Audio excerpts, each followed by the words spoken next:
it never has any people in it now. It's never really been much of a roof. It's just been a frame of a roof for a little while, but there is fairly significant construction work going on behind us. 3 sections down, isn't it, Colin? 2 to go. Not, we believe, related in any way to sort of takeovers. And there's so many rumours going around about what this new ownership group are going to do, and talk of whether they want to buy this stadium, renovate this stadium, whatever, buy a new one, build a new one, whatever they want to do.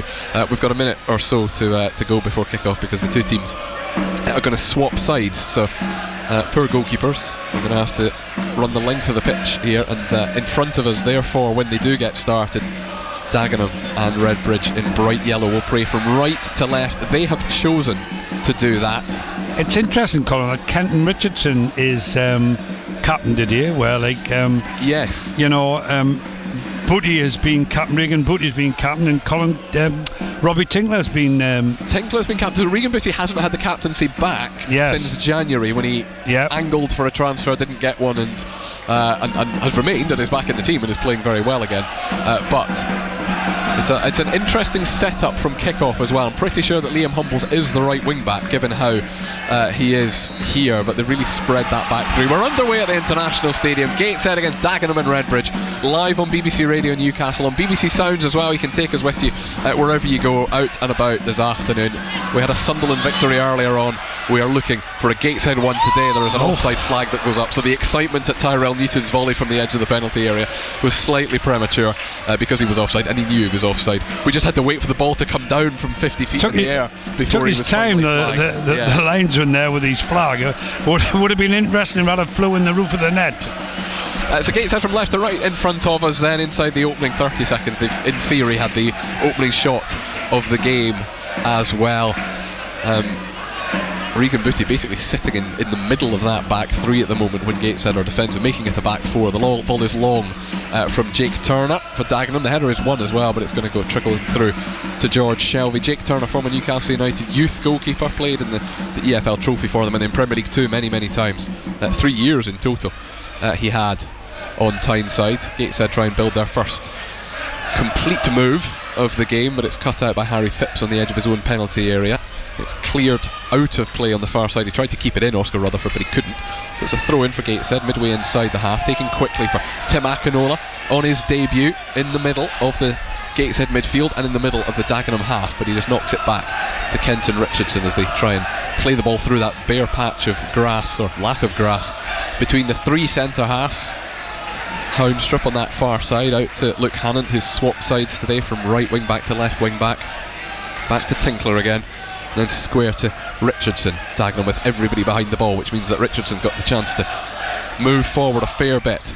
Finds Humbles level with the edge of the penalty area on the right hand side. Back to Richardson again. It's patient from Gateshead. Booty will play a lovely crossfield pass that Hannant controls well, and then just knocks inside nice and quickly to Ethan Robson for his first touch. Houndstrup's cross is dealt with by 2 different Dagenham players inside the penalty area, cleared only as far as Robbie Tinkler though. And if this is the way that the half goes, Gateshead are going to have a lot of the ball and a lot of work to do to break Dagenham down. But Hannant towards the byline, cuts it across. Malcolm can't quite get his foot on it. It bobbles along the byline and is cleared, but only as far as Tinkler. And I will bring you in eventually, Paul Dixon. The ball's now gone out of play on the far side. A long spell of possession from Gateshead. Brilliant play, wasn't it? Yeah, it's in, out, down the lines, 2 crosses into the box. Real good start by Gateshead. It is indeed Gateshead, who we've mentioned have lost 6 games in a row, but are still inside the playoff places in the National League. And as Carl pointed out in the interview you heard beforehand, it is still in their hands. They are still in control of whether they finish in the playoff places. Throw down the right hand touchline from Dagenham, doesn't get anywhere, so Robbie Tinkler can clear it. Joe Van Malcolm will chase down the left. He's just knocked off it though by Harry Phipps, and it runs out for a throw in on the far side. They've still got some big games to come. I know every game is big for Gateshead in terms of finishing in the playoffs, but their final 5 involves effectively two derbies across the Easter weekend. York are here on Good Friday. Hartlepool is the destination on Easter Monday. 2 great games, 2 very good games. Southend, who are currently just outside the playoff places, are the team that come here on the final day of the season as well. There's a challenge from Joe Van Malcolm that has flattened one of the Dagenham players inside the half. It's been given as a free kick as well. It's Jake Hessenthaler, I think it is, who is back up on his feet anyway. And we will continue shortly. fact it was Christina Gessel who was knocked over unfairly in the eyes of the referee, Gareth Rhodes, and the free kick will be taken by the goalkeeper, Dagenham goalkeeper. It's a big lad, the keeper, eh? He is indeed. Yeah. Jake Turner in sky blue from just inside the Dagenham half, goes long. Akinola wins the header on the edge of his own penalty. There's a chance for Liam Humbles to try and burst down the right, but it's well cut out, I should say, by Ryan Hill, who does his defensive duties. He's not, by his own admission, a natural defender. He'd been a central midfielder up until about 3 weeks ago when he was converted to left wing back, and he's played there since. Tinkler comfortably gives it back to George Shelby. It's a slightly loose pass to Regan Booty, but he gets applause from his former captain, from his central midfielder, and it is a good start to this Gateshead move. Richardson finds Newton, who's come deep for it. He's playing as a proper number 10, Tyrell Newton, today, because he's in behind Jovan Malcolm, given a bit more licence to get involved in attacks and create them too. Hannant, lovely ball inside to Newton, edge of the penalty area, lays it back off for Hannant on the overlap, up towards the penalty area. Referee shakes his head as Hannant is brought down, and it's a goal kick. Give a goal kick. Hannant thought it was a penalty, some of the crowd thought it was a penalty. Look, Hannant cannot believe that it's not been given. Something's not been given his way. I mean, the referee had a real good view on it, and he looked at it, and he looked long and hard, and then he's just pointed to goal kick. Look, Hannant's argument, I think, is... I would like to see it again. Either he got the ball, in which case it's a corner, yeah, or he got me, in which case it's a penalty. But it may have taken a deflection off Luke Hannant, of good course. move, though. But a very good move. Yeah. And it actually started, in fairness to George Shelby, yeah, that move started from his comfortable, confident pass out from the back. Goal kick taken by Dagenham for Turner over the halfway line. Gateshead try and get a bit of territory again, but it's going to trickle out for a throw-in on the far side. Caden Harrock, the Grenadian international, has been sent off twice this season already, has Caden Harrock. Not for a little while, once in August, once in September, before he joined Dagenham. He's had a Redbridge, rest. actually. He's had a rest. He's had a rest from that. He's on loan again. It's his second loan spell. He's on loan here from Morecambe. Kenton Richardson just sweeping up at the back, knocks it back to George Shelby, who I was going to say might be forced to knock this one long. He isn't. He finds the feet of Liam Humbles, but he put his wing back under a bit of pressure. He's determined not to go long, and in credit to him, it's lovely football from Gateshead. Humbles and Booty and the goalkeeper have just done really nicely to keep the ball. Real confidence in the play from the back, isn't there? Yeah. I mean, there's no Tiernan Brooks today, not even in the matchday squad. We assume that is injury related, with no reason to think that it's not. But that is very comfortable for a man who's only played a couple of games this season. Joined from Dundalk, did George Shelby in January. He played twice in 4 days, not long after he joined, and he hasn't played since for Gateshead, but he's back in the team today, looking very confident in his bright pink. He's got bright pink boots as well, never mind his kit being bright pink. Richardson's crossfield pass is just charged down by Marcus Wiley, but Akinola decides to keep it in play just inside the touchline in front of his manager, who you can just about guarantee will spend 90 minutes on his feet, Carl Magney. He is not one for sitting down. Houndstrup, left-sided centre-half, over the halfway line for Gateshead. He's got Hannant on that far side, who tries to find Houndstrup again. He doesn't quite, though, and that one I think is going to be a goal kick again. Yeah, just didn't quite work between Houndstrup and Hannant. But we've played 7 minutes, Paul Dixon. It's all Gateshead, and it's all very confident. It is good play. I mean, this is the way Carl wanted to play. I mean, you asked him if the new players could fit into the system. They've really fitted into this. It's very early on, but they've fitted into it. They have. Yeah, and obviously there's different ways of assessing who is a new player. I mean, Tim Akinola's making his debut. Ethan Robson's playing his second game, so that midfield is very new. But it's just the ability to build from the back. That back three being so comfortable. It's good defensive cover. That from Harry Phipps. And very confident as well in their play. And the goalkeeper wants to link up with the back three, which we've seen, haven't we? You know. Yeah, but if you want to build a system from the back, which is what Gateshead do, there aren't many better back threes in the National League than Kenton Richardson, Robbie Tinkler and Brandon Houndstrup. And with Joe Grayson and Ryan Bartley on the bench as well, there is cover there if anything happens. So Brandon Houndstrup hasn't played 90 minutes for a long time. I'd be surprised if he did today. But Dagenham got the ball back inside the Gateshead half, trying to build what would really be their first proper move of the game. Oscar Rutherford at right wing back goes long, but it's over the head of Josh O'Meara, and just bounces once before George Shelby takes it. He rolls it out this time to Kenton Richardson, who wants someone to come short for him. That is Akinola, who has looked, I mean, it's his debut. He's a League Two, he's a Football League player. He is, Akinola. You can tell he's but quality. But immediately looks very comfortable in this team. He's a bit of class, he is. Over the halfway line, Gateshead on the far side, 8.5 minutes gone, goalless between Gateshead and Dagenham and Redbridge. Regan Booty under a bit of pressure inside the centre circle, but does well, turns, knocks it back to Tinkler, then out to Richardson on this right hand side, still inside their own half, Gateshead, but Dagenham very clearly wanting everybody behind the ball if they're not in possession, and inviting Gateshead onto them, primarily down that left hand side so far. Hannant inside to Newton on the corner of the penalty area. He's got an overlap if he wants it. He does. He lays it off to Houndstrup. His first time cross is deflected, and that will be the first corner of the afternoon. Great play, both sides of the pitch, you know, really controlling the game. I mean, Dagenham have just more or less come to say we don't really want to come out with half, you know. They've won 2 of their last 3, Dagenham, but they've also only won 3 of the last 20. So they're on a good little run, but otherwise it's been a pretty dismal 4 months so for them. Well, if Gateshead get a goal, they'll have to come out one day, you know, if they want to get something out of it. Regan Booty's going to take this corner left-footed from the far side. They've left actually 2 of the 3 centre-halves back here, Gateshead. And in it comes towards the penalty spot. There's no Gateshead player anywhere near it, so it's a comfortable header clear from Harry Phipps up towards the halfway line. Tinkler tidies up, knocks it back to George Shelvey. But yeah, they left Tinkler and Houndstrup back for that corner. And in the end, nobody attacked it. Decent delivery from Regan Booty, just nobody attacked it. Booty is still on that far side, having taken the corner. He's got the ball again. He finds Malcolm in behind. He's just covered off towards that far corner of the penalty area, tries to keep it in play, he does, lays it back off again to Hannant on the far side, clipped towards Richardson who's running in. He didn't quite know whether to leather that one on the half volley. He's grinning as he runs back to his position because he couldn't decide. It was sitting there to be walloped. What am I doing here? He just didn't quite trust himself. All he did was pass it to a Dagenham player inside the box in the end. But Gateshead will start again, and I cannot emphasise, for a team that has lost 6 games in a row, how confident a start on the ball this is from Gateshead. It really is confidence that everybody wants a bit of the action, and they're all getting a bit. And it's going something. Look, they haven't got a goal to show for it, and that will matter the longer the game goes on. Malcolm tries to keep himself onside. He's not going to get there in front of Jake Turner. It matters that there is end product as well. There are crosses into the box. There are. I mean, Richardson should have done better with that. It's not just knocking it about at the back for the sake of it. There's a bit of ambition here as well. There's an end product. They're right.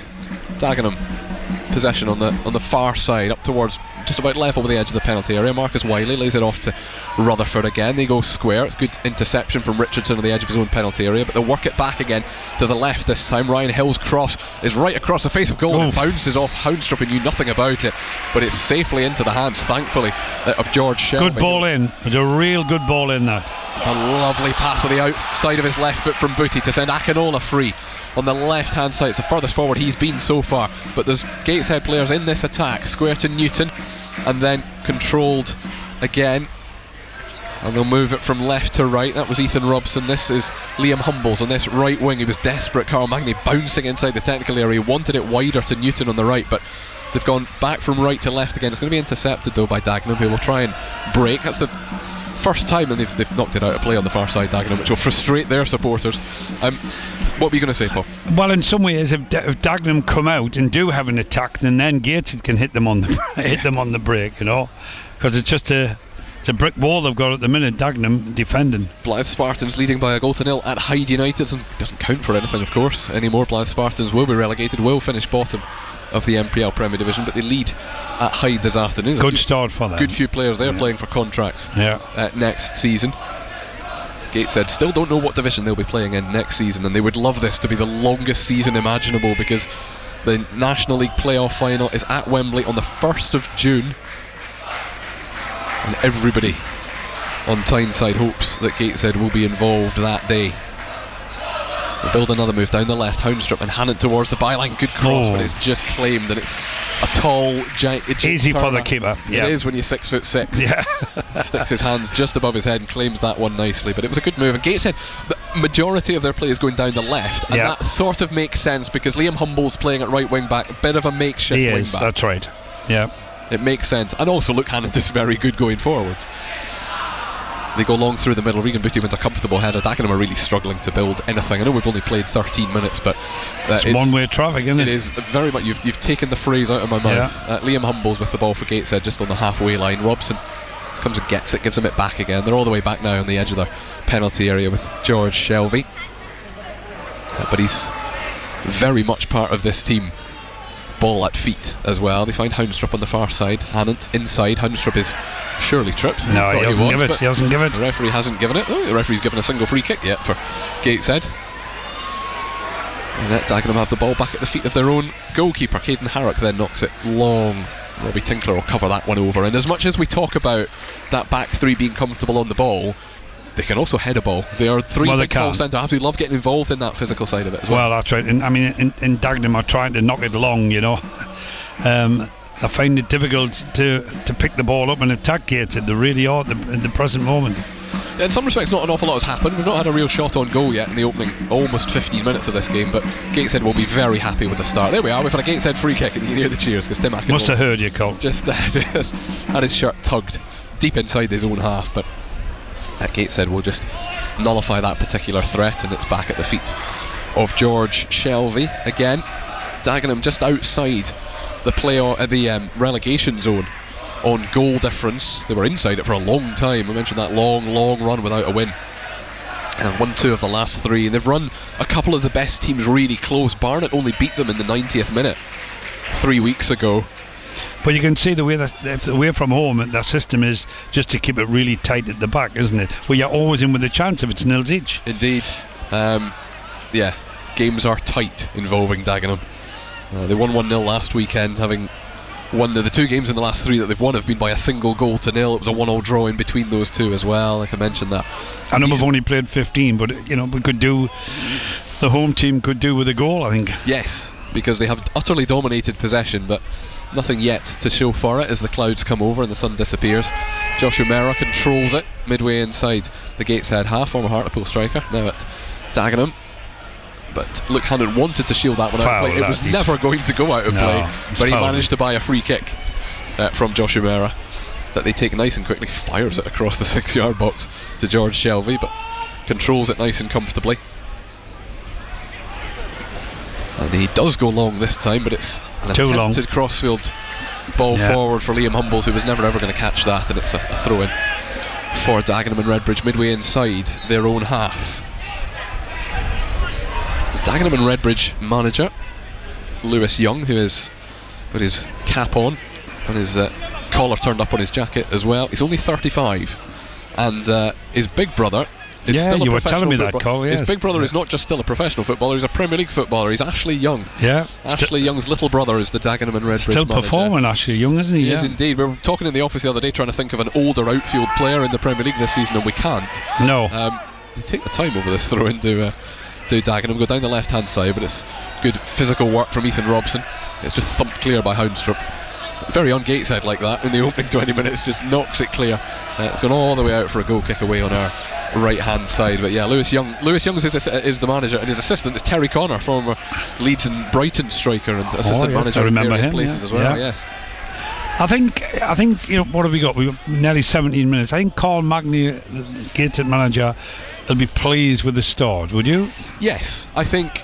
And there's going to be a tipping point. Bear in mind, we've only played 17 minutes. Yeah. There's a tipping point where you're frustrated at not having scored. I think if we get another half an hour like this and it's at half time and it's still goalless, I think he might be slightly frustrated. But right now, no. I would imagine he's pretty satisfied. Dagenham will have a spell in this game at some point. There's frustration from them already as Nguesson tries to knock it down the left-hand touchline and puts it straight out of play. It's hard chasing the ball all afternoon though, isn't it? It is indeed. Robbie Tinkler in the centre of that back three. Out towards Hannant on the far side. Back to Tinkler. Regan Booty comes and collects it now inside the centre circle. Carl Magny again, he's a long way out of his technical area now. He wants this right wing to be used more than it is. They're going naturally left with Hannant and Houndstrup as that combination. Houndstrup's ball is towards the centre spot, the penalty spot I should say, in the middle of the penalty area. The quality of the ball into the box needs to be a bit better. What are we talking about? 6'5", 6'6". Everything that's been knocked in is just caught, It's making it too easy for the keeper. That appears to be Carl Magny's only frustration so far, is that they're not coming out, they're not using both wings. No. Everything, the default at the moment is to go down the left, but Dagenham managed to control it about 30 yards out here. It's just laid off, and then Rutherford on that far side up towards the edge of the penalty area, clipped in, the shot is blocked, and Richardson does well to then, it was he who did the blocking and then clear it as well. It's lovely composure from Hannant down by the corner flag, who refused to just thump it clear. Found Houndsrop, and it's laid off, and now Robson through the halfway line as well. Just a bit short of Akinola, but Richardson's joining in this attack. There are plenty of men forward here for Gateshead. There's a slip from Dagenham in the middle as well. Humbles cuts in from the right wing. Newton showed for it, but he's come backwards, and maybe he's killed it there, hasn't he? Maybe that's why they haven't come out on this right wing too much. It's not Humble's natural game to go down the outside and whip it in. Yes, Hannant will try and do the same thing on the other side, though he does go down towards the byline, cuts it back. Akinola's left-footed effort finds the bottom right-hand corner. Gateshead have the goal that the opening 90 minutes of possession has thoroughly deserved, and it's a debut goal from the central midfielder Tim Akinola. Did you see Colin crosses from the left-hand side? That was brilliant pullback there. I think he's mishit his shot, but it's took it away from the goalkeeper. It's in the bottom corner, and Gateshead are 1-up. They are 1-up, and you are right that he hasn't struck it as well as he would have liked to. It's on his weaker left foot, but he got it on target, and he got it into the bottom right-hand corner. It bounced a couple of times before it hit the back of the net, but Jake Turner was never getting there. 19 minutes gone then at the International Stadium. That will please Carl Magny. It certainly will. That's just what they wanted, Colin. We spoke about it, the possession that they had, the football that they have, and they finish it up there. Doesn't matter how they go in, you know. No, and it was a lovely move. Great move. Hannant burst down the left-hand side. It didn't work when they tried down the right. Humbles, but I mean, in fairness, he's not tried something he's not capable of doing. No. He's just come back and said, okay, I'm going to let someone else do this. Kept the ball back inside, who worked it out to Hannant on the far side, who got towards the byline, cut it back, and from 15-16 yards out, Akinola got it on target, which is all that mattered. Hannant's had a really good season for Gateshead this year. He has, though. He's been, every game I've seen him play, he's been in the top 3, and that was brilliant wing play, wasn't it? It was 37th game of the season. Luke Hannant, he's had a terrific goal scoring season as well. I mean, he's the top goal scorer now for Gateshead by some distance of those who are still at the club. Owen Oseni, of course, got plenty before he disappeared to St Mirren in January, but Luke Hannant now on 14 league goals for the season, which is a good return, isn't it? It is. I mean, 11 of them are penalties, but it is still it is still not. You need someone to score them, and he doesn't miss them. He does not miss penalties. Luke Hannant. Gateshead trying building on this. There will be a Dagenham response at some stage. Tinkler has a kick out at the ball, missed it, thought he'd committed a foul, apologised for it, and it turns out the offside flag's gone up on the far side anyway, and he has been saved. But Gateshead, as we approach the quarter of the game mark, leading Dagenham and Redbridge by 1-0 at the International Stadium. Live on BBC Radio in Newcastle. Sunderland won by 1-0 earlier on today at West Bromwich Albion in the Championship. You can head to BBC Sounds to hear the post-match interviews from that one. Over the last 3 games that I've watched and they've lost, this is a different Gateshead team. Totally different. Houndsrop and Hannant on that far side. Ethan Robson, who's showed some neat, comfortable touches as well in the middle of that midfield. Still inside their own half, Gateshead, but they've probably played 20 passes in this move. It's back with Shelvey in the edge of his own penalty area. So nobody's showing for him this side, so he fires it out to Hannant. Lovely crossfield pass. Luke Hannant will get there, down by the left-hand corner flag. He needs a bit of support, cuts back, he finds it though. Robson into the penalty area. He's got Houndsrop on the overlap if he wants. He's also got space for a shot. Lays it back to Newton, who has an effort. It's a foot or so over the crossbar, but a fabulous ball forward from George Shelby. Unbelievable. That's as good as pass I've seen from a goalkeeper for a long time. Brilliant. With the weight, everything was spot on. I mean, 70 yards that ball has travelled. Easy. Edge of his own penalty area, inside the D, to send Luke Hannant away down the left wing, and it was probably level with the edge of the box by the time he kept the ball in play. A fabulous pass from George Shelvey, who can go short, he can go long. And it also means that if he gets 2 or 3 wrong, if long balls don't work, then you trust him to do it again, because you know that he can play like that. Richardson's done well actually to come across from the middle of the defence and just knock this ball out for a throw-in on this near side for Ryan Hill to take. Well, he would take it, but he's taking his time, and this is a pre-planned move because a couple of the centre halves are going up. Paul Callum is going up. A long throw, doesn't it? Yeah, it's going to come in from Caden Harrock, who is the right-sided centre half, but he's going to take this throw in from the left. It's probably the most players they've had in the penalty area. I would say so. Dagenham, definitely. On one occasion here. There are 7 of them, by the way. The throw is towards the near post. It's headed up in the air. Shelby shouts, claims, jumps. Very good goalkeeping at the near post. And just now he's looking to snuffs that one out. Yeah, he wanted to launch an attack, but I think probably sensibly just rolled it out to the feet of Robbie Tinkler instead. Houndstrup finds Hannant. It is a good combination, the left-sided centre-half and the left wing-back on that far side of the pitch. And Brandon Houndstrup, a little word on him, he played 1 game on loan here at the end of last season because he was struggling with injury, didn't appear in the trophy final. Then signed permanently and has really still struggled with injuries. He played only his 8th game of the season. We'll come back to him in a minute because Newton up towards the edge of the penalty area on the left, cut across into deflection, which takes it into the hands of Jake Turner. They got a little bit fortunate, did Dagenham there. There were 3 in that break, and Newton had Malcolm and Humbles to aim for, but his cross just cut out. Should he have done better? Probably, but good move, and you're right about Houndstrup. I mean, terrific footballer, just doesn't play enough. Fitness is a real problem. I mean, I remember we seen him last year. Came on for about 25 minutes and looked a Rolls Royce player. But that was it. That was it for his appearances last season. He was on loan from Cambridge at the time. He joined permanently in the summer. He seems to be enjoying himself out there today, doesn't he? And again, we will bang on about it until the cows come home. It is such a strong back 3 now. They've had, I think this is up to 25 different back 3 across the season. Lovely first touch from Liam Humbles, who is being tugged and pulled and pushed, and the referee Thank you, ref. Thank you. I will give you the free kick for that. The crossfield pass was great from left piece to of right. Skill, wasn't it? It's taken quickly by Gateshead. Try and send Richardson down the right wing. They are thoroughly enjoying their football now, Gateshead. We've not been able to say that for a little while. No, they're really excited about the play, as is the fans. They're getting behind the team. We have only played 25 minutes. They do only lead by a goal to nil, but it is so much better. So much better. 8 games without a win, Gateshead, before today. That move doesn't quite come off. Akinola's head in his hands because he couldn't quite find Tyrell Newton. It was tight on the right wing. But Carl Magny is watching on, and he said he wanted the players to adapt to the Gateshead way of playing. This is the Gateshead way of playing. It very much is. Yep, it is. And they've stopped Dagenham from whatever their style is imposing it, because they just haven't had much of the ball, to be quite honest. Dagenham. Caden Harrick will take Paul Callan-By will take this throw in eventually once he gets on with it. Long down the left hand side, but Richardson towers above Josh O'Meara. He not only does his knock it out for a throw in, but the captain for the day sort of epitomises enjoying playing this kind of football, because he loves getting forward, Kenton Richardson, but he's a defender's defender when he's in his own half as well. Shoving the back from O'Meara. Yeah, that was a foul, wasn't it? Yeah. And his frustrations at losing out on the first header. He's bringing them back. Were taken out on Liam Humbles. Yeah, they tried to take the free kick quickly, Gateshead, but referee, I think quite rightly saying the ball was nowhere near where it should have been taken from.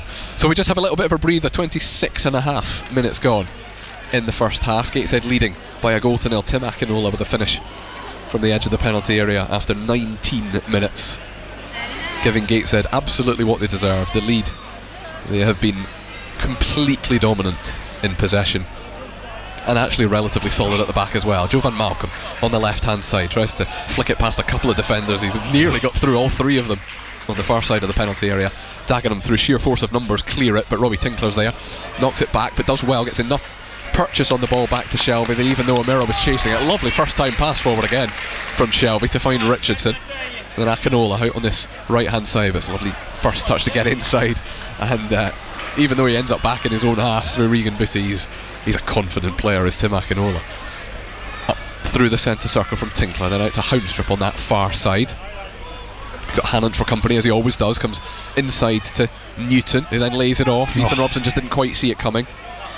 Richardson brings down O'Meara. It is a free kick, but it's deep inside the Dagenham half, and Gateshead will just reset again. Ethan Robson, I think, is probably the one we haven't quite seen as much of as we would have liked to in the opening half an hour nearly. No, but he's played his part though, Colin, he has. But I know what you're saying. There's other players stand out just a wee little bit more than him at the minute. Long way to go though. Every single player, apart from Jake Turner, the Dagenham goalkeeper, inside the Gateshead half for this free kick that will go long towards the edge of the penalty area. Tinkler underneath it. His header is up in the air more than anything else. It's back into the penalty area. Richardson wins the second header. It's out of the box. Booty does well with a high bouncing ball, knocks it back to Richardson, who puts it high into the sky. Malcolm is having his shirt and his arm held, but he may well have been doing it back to Christian and Gesson, who'd stayed back there. Richardson wins the header though, down towards Humbles. Lovely first touch to cut inside, and now start a move over the halfway line. Finds Jovan Malcolm, is pulled out to the right, wanted options inside, finds Akinola, lays it off to Humbles, and Booty couldn't decide between them who was going to take it, but knocks it back to Richardson, and they'll go from one side or the other. As easy as that. Yeah, they do it very easy. Houndstrup up towards Robson, who tried to lay it off for the onrushing Hannett. He just couldn't quite, got stuck under his feet. Jake Turner comes out, clears it high into the sky, but it stayed in play on the far side. Umera beaten in the air by Robbie Tinkler, who wanted the throw in but isn't going to get it, and Dagenham have the throw 10 yards or so inside the Gateshead half, which they take quickly. Umera holding a defender off. Round the corner, the attempted pass from Josh Rees, the captain, who we've barely mentioned as an attacking midfielder. Scored their only goal of the season, of the game last weekend. Scored 2 against Gateshead in that 7-1 win earlier on this season, but it is hard to imagine the team in yellow beating this team in black and white by 7 goals to 1. It did happen. But that's football though, isn't it? You know. Indeed. They've snuffed out that particular attack, Gateshead, so Robbie Tinkler's got it on the edge of the centre circle as we hit the half-hour mark. Gateshead leading by 1-0. I mentioned that Sunderland won earlier today, also by 1-0. Newcastle United playing on Monday night away at Leicester. There's a full Total Sport before it though. It's an 8 o'clock kick-off on Monday night. But then Matthew Raisbeck and John Anderson will take you through all of that. Akinola just intercepts the ball in the centre circle. It's up in the air, caught by the wind as well. The Dagenham centre half comes up and wins the header, and then he's given a foul. And Robbie Tinkler does a cartwheel basically to avoid landing on Umera. So Dagenham have battled their way to a free kick 7 or 8 yards inside the Gateshead half, and like they've done with pretty much everything else, there's an overlap on the left here that Gateshead just have to be a little bit careful of. Humble saw it coming, so they will knock this one up towards the edge of the penalty area. They've won a few headers, nothing's come. I don't think they've had a shot yet though, have they? I don't think they've had a shot. I don't think the goalkeeper's had to make a save yet.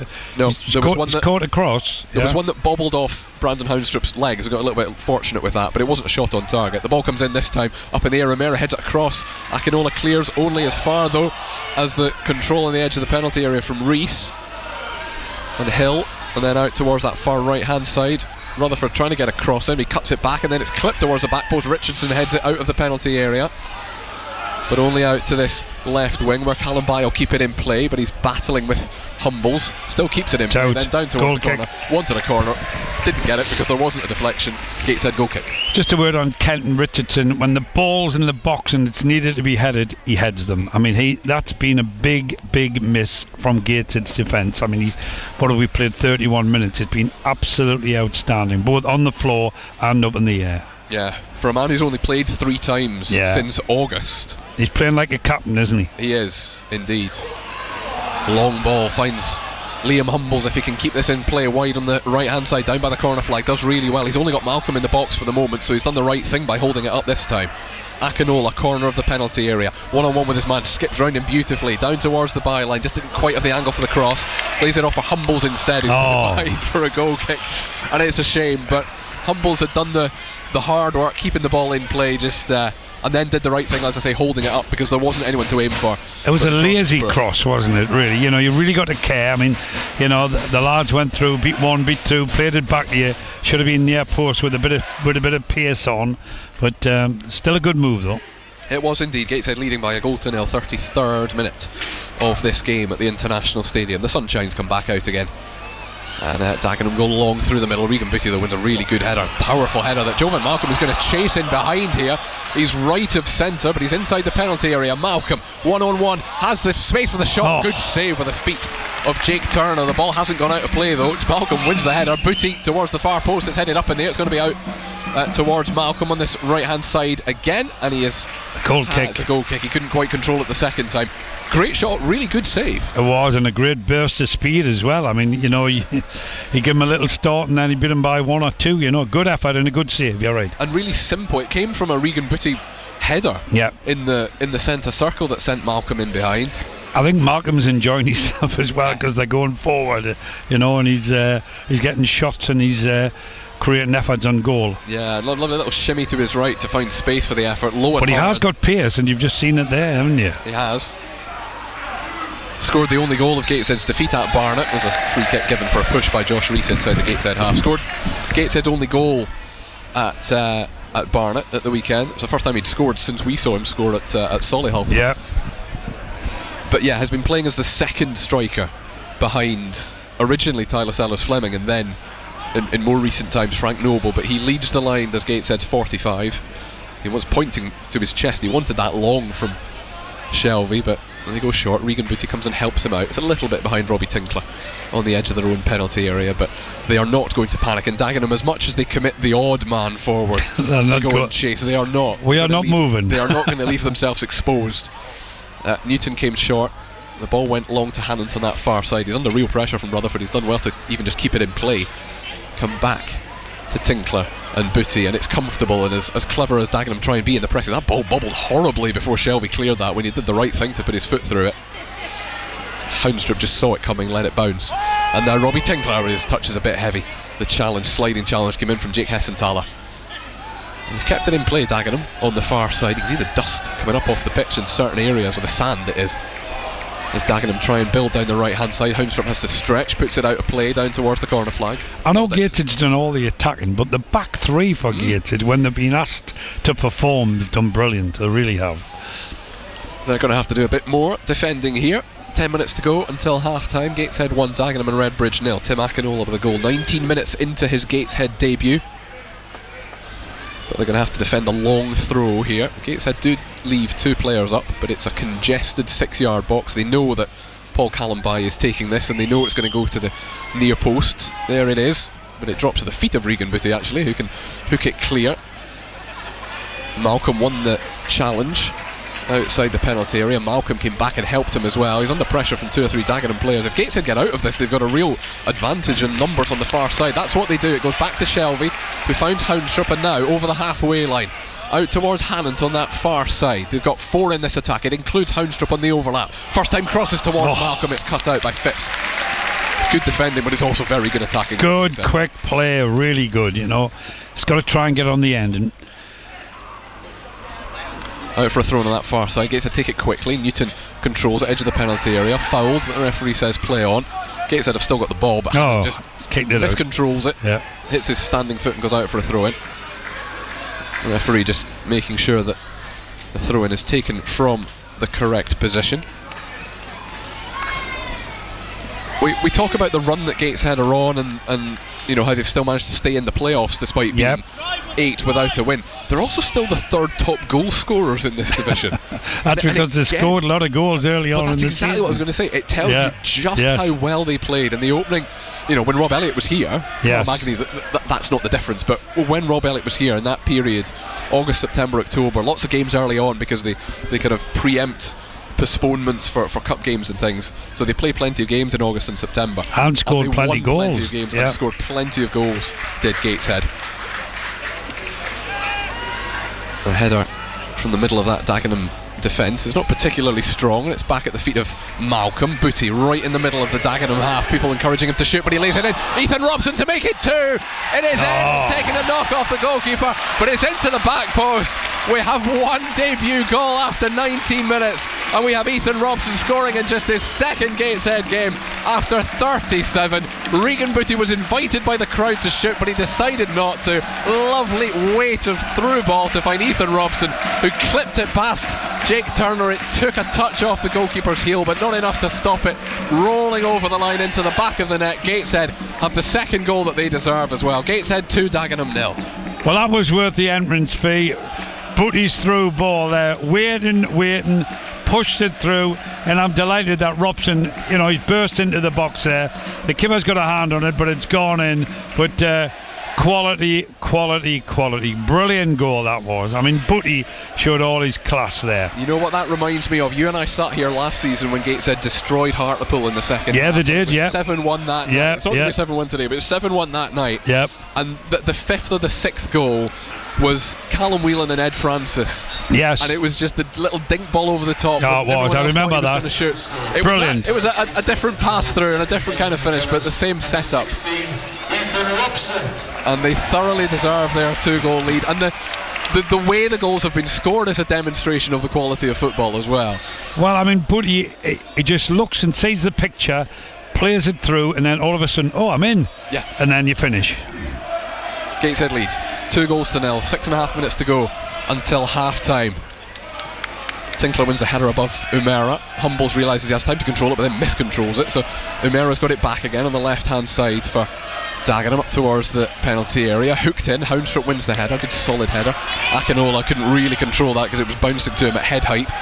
So Dagenham go back in again. It bounces off Robbie Tinkler's back. He knew nothing about it. Ducked out of the way because he heard a shout from the goalkeeper, who wasn't there. Got a little bit fortunate there. But Gateshead have a 2-goal lead, and if they hold on to this until half time, never mind improving on it, then Carl Magny will be a very happy bunny indeed. Dagenham trying to get the first shot on target, really. The cross comes off Robbie Tinkler's arm, but he didn't know much about it, did he? Had it in a natural position, which is what matters now. And they will play the football that they play, Gateshead, inside confident, their own aren't penalty area. Tinkler square to Richardson. He does actually go long this time to Malcolm. He tries to lay it off with his head. Humbles can't keep it in play, though. The assistant referee's flag goes up, and it's a throw in for Dagenham, right in front of their own manager. I don't think anybody in this crowd, even the Dagenham fans, is questioning whether Gateshead deserve to be 2 goals up. No, definitely. Definitely. I mean, they played some wonderful football. And this is the football that Gateshead do play, and this is what we want to see. I mean, I'm not going to harp on about the last 3 games, but it was nothing like this.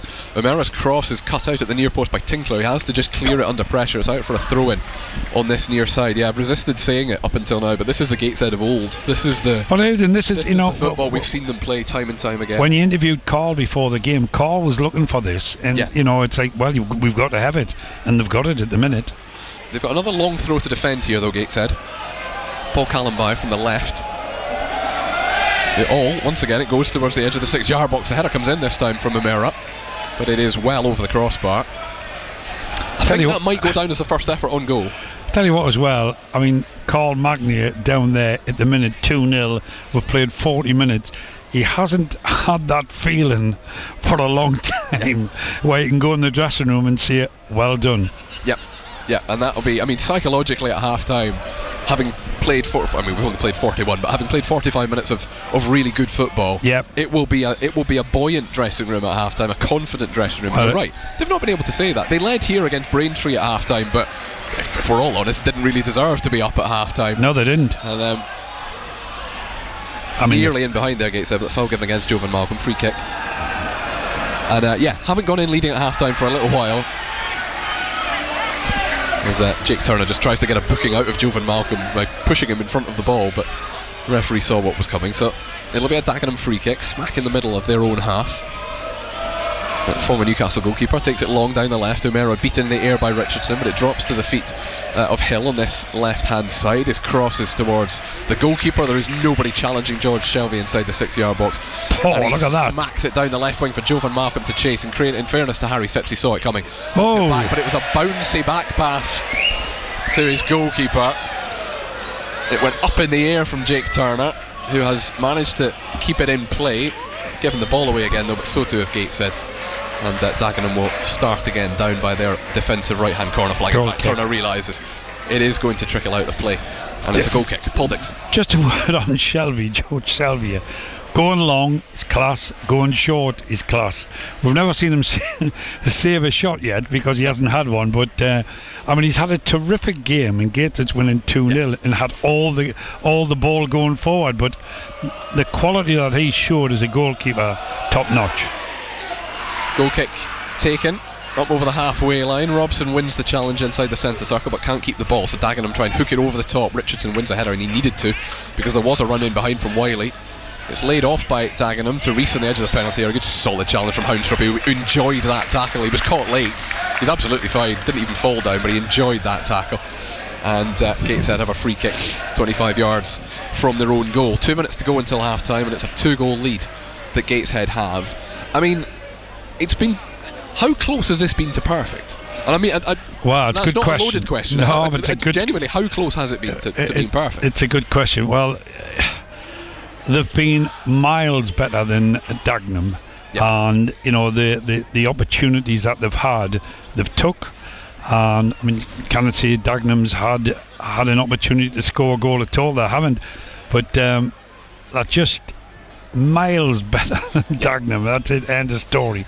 I mean, they really need to, you know, finish the game off, i.e. in the second half, and I'm sure that's what Carl will be looking for. You know. Yeah, it's 7th against 20th in the National League, and that quite often means absolutely nothing. Gateshead have been beaten here in recent times by teams well below them in the table. Well, they have. But it has looked like 7th against 20th today. Yeah. One of the best teams against one of the poorer teams. But this is as good a Gateshead team we've had out before Christmas. Yeah. Regan Booty with a free kick just inside his own half, but he goes back to Shelby. They'll quite happily see the final 60 seconds of this game out. There might not even be any injury time. If there is any, it'll be 1 minute, but they go long to Dagenham through the middle. We've barely mentioned Marcus Wiley at all in the opening 45 minutes. There will be 1 minute of injury time, which will start in about 30 seconds time, but I'm not sure we've even had a stoppage. No, I don't think we have. It's a token 1 minute gesture. Dagenham playing it across their back line inside the centre circle, out to Ryan Hill on this left hand side, then up towards the edge of the penalty area, laid off. Hessenthaler crosses towards the near post. Tinkler gets there though, heads it out only as far as Hill. He looked like he controlled it with his hand, but the referee says it was his chest. Thought about the right footed cross, but decided to come back onto his stronger foot again, then does control it with his right foot, and in behind our Dagenham, he completely misses it. The offside flag had gone up anyway, which is why nobody panicked, but it was controlled inside the penalty area by Marcus Wiley, who then swung at it. In fact, sorry, it wasn't Marcus Wiley, it was Josh Rees, who controlled it with his right foot, swung at it with his left foot, missed it completely and fell over. Well, he would definitely, I bet he was delighted he was offside. Yes. He should have probably scored, you know, but he was well off. He was. A couple of good crosses in there though. Gateshead just a little bit wary of that, but they come to nothing. Gateshead decide to go long. Minimum of 1 minute additional time. Yeah, you heard that on the tannoy behind us. We've played half of that 1 minute already. Newton up towards Malcolm, edge of the penalty, then lays it off a Hannant on the far side. It's a good ball across the face of goal. Humbles couldn't quite get there. Not even sure he's going to be able to keep it in play on this near side. He's not. Lovely cross from Luke Hannant. It's just that the two players he was aiming at had been part of the build-up move earlier and weren't there. He's an exciting player, Hannant. He is. I wish he was about 19, but he's not. Well, I know he's not. He's 31 now, Luke. Yes. Hannant. He's been a quality player. Third different spell here. But yeah, mentioned already his penalty taking abilities, his goal scoring record. He's not one of the two goal scorers yet in the first half for Gateshead, but that is half time, and they lead Dagenham and Redbridge deservedly by 2-0 as Carl Magny walks off, hands in pockets. But it'll be a jolly dressing room. In a glow they'll be there, yes. There will indeed be. Tim Akinola scored Gateshead's first goal after 19 minutes. 18 minutes later, Ethan Robson made it 2. It was a debut goal for the former Chesterfield midfielder. Luke Hannant with the cross from the far left-hand side. It was cut back, and Akinola got it on target with his weaker left foot. It wasn't the cleanest of strikes, but it found the bottom right-hand corner. They were deservedly 1-0 up, and then 8 minutes before half-time, deservedly 2-0 up as well. Regan Booty had the chance to have a shot from the edge of the penalty area, fooled everybody though, didn't shoot, played a lovely little ball through for Ethan Robson to flick it beyond the goalkeeper. It took a touch off Jake Turner, but it didn't stop it going in the net. Ethan Robson's first goal for the club, it's only his second game as well. Those two have integrated really well into what otherwise, Paul Dixon, has been a fantastic Gateshead performance. Well, I really enjoyed it. I mean, the last 3 games I've been to, I haven't enjoyed. I've enjoyed Gateshead's last 2.5 years, the way they've played, like we've just seen there, and that's the quality of Gateshead. That's what Carl Magny has been brought up on. That's what these fans have been brought up for the last 2.5 years, and they want to see more of that. But brilliant half, and they must be thrilled in that dressing room. Just got to come in the second half and finish things off. But Gateshead, top notch there. I'm going to ask you an impossible question just before half-time. Who, if there was a man of the match award for the first 45 minutes, who are you giving that to? That's a hard question. Well, it is, and that's why I asked you it. Can I wait till full time? Yes, you can. I can. But the reason for asking you that is there are 8 or 9 players who could genuinely get that. No, I wouldn't want to single one out, because, you know, if we're having a debate, the 8 players could all step up and say, yep, you all deserve it. Yeah, that back three's been really solid as well as being part of the moves going forward. Yep. Robson's had a relatively quiet game, but he's got a goal to show for it. Akinola's looked really comfortable on his debut. There's been width on either side, more so with Hannant on the left maybe than with Humbles on the right, but he is playing out of position at wing back. And yeah, Malcolm and Knight and Newton, Malcolm in particular, looking really bright up front. That tells you how good a performance it's been at half-time. Gateshead then at the International Stadium, lead by 2 goals to 0. We'll be back for full second half commentary, Paul Dixon and I, very, very shortly. Do rejoin us then, half-time at the International Stadium. Gateshead 2, Dagenham and Redbridge 0. Matt Bailey at breakfast. It was Tom's birthday yesterday, went for a meal last night. Did they sing happy birthday to you in the restaurant? Did not. What kind of Italian is this? On the way out, they sort of went, happy birthday, Tom. What accent was that? Scouse. Scouse? Can you say Steven Gerrard's my favourite football player? Steven Gerrard's my favourite football player. Can you say I love the Beatles? I love the Beatles. Say Right. chips and a can of Coke. Chips and a can of Coke. I can't do a Scouse accent. You can't do a Scouse accent? I had never noticed. Matt Bailey at breakfast. Just ask your smart speaker to play BBC Radio Newcastle. Total Sport North East. BBC Radio Newcastle. At half time, then it's Gateshead 2, Dagenham and Redbridge 0. Back to the International Stadium shortly for second half commentary with Colin White and Paul Dixon. This is Dominic James back in the BBC Radio Newcastle studio. Let's run you through some of the other scores from around the country. In the early kick-off in the Premier League, it finished Everton 1, Arsenal 1 at Goodison Park at Selhurst Park. It's Crystal Palace 1, Brighton 1 at half time. It's Ipswich 1, Wolves 0 at Portman Road. Liam Delap with the goal there. It's West Ham 0, Bournemouth 1. And in the late kick-off in the Premier League, it's Aston Villa against Nottingham Forest. That one kicks off at 5:30. Total Sport North East. On the station with Newcastle and Sunderland commentary exclusively live. BBC Radio Newcastle. Into the Championship and the early kick-offs. Our first commentary game of the afternoon here on BBC Radio Newcastle. Sunderland's 1-0 win over West Brom. Trey Hume with the goal for the Black Cats. We'll get some post-match reaction from Regis Lebris shortly as well. The two other games, Burnley beat Coventry 2-1 and Leeds were held to a point away to Luton. It finished 1-1 there. At half-time, it's Bristol City 2, Watford 0, Millwall 0, Portsmouth 0, Oxford 1, Sheffield United 0. A big result there. Sheffield United dropping down to second as things stand. Plymouth are 2-0 up against Norwich. Norwich, of course, Sunderland's opponents on Tuesday. It's Preston 1, Stoke 0, QPR 0, Cardiff 0, Sheffield Wednesday 0, Hull 0. The only other game in the Championship today is Swansea against Derby, and that one is also goalless. Total Sport North East. The Newcastle and Sunderland AFC podcast. On BBC Sounds. BBC Radio Newcastle. Into League One, there was two early games. Reading 1-0 winners over Wickham, and Wrexham won 3-0 over Burton Albion. At half-time, it's Birmingham 1, Barnsley 1, Bolton 0, Bristol Rovers 0, Charlton 0, Lincoln 1, Exeter 0, Stockport County 2, Huddersfield 0, Mansfield Town 0, Leyton Orient 0, Wigan 0, Peterborough 0, Northampton 3. Peterborough have also had a man sent off. Rotherham 1-0 up over Blackpool. Shrewsbury and Cambridge are goalless. The only other game in League One is Stevenage against Crawley, and Stevenage lead by a goal to 0. Total Sport North East. BBC Radio Newcastle. Into League 2, three early games. It finished Cheltenham 0, Doncaster 2, Walsall 2, Port Vale 3, Tranmere 4, Chesterfield 0. At half time, it's Wimbledon 0, Harrogate 0, Bradford are 1-0 up over Crewe. Bromley are winning 1-0 over Accrington. It's Carlisle United 1, Newport 2. Win to the 9th minute of added on time in the first half there. It's Colchester 1, Notts County 0, Fleetwood 0, Swindon 1, Grimsby 1, Morecambe 1, MK Dons 0, Barrow 1, and the only other game in League 2 is Salford 2, Gillingham 2. Total Sport North East. Get the latest team news, score updates, and post-match reaction on Twitter at BBC Newcastle. BBC Radio Newcastle. Non-league wise, just a reminder, Gateshead 2-0 up over Dagenham and Redbridge at the International Stadium. We'll be back there shortly for second half commentary.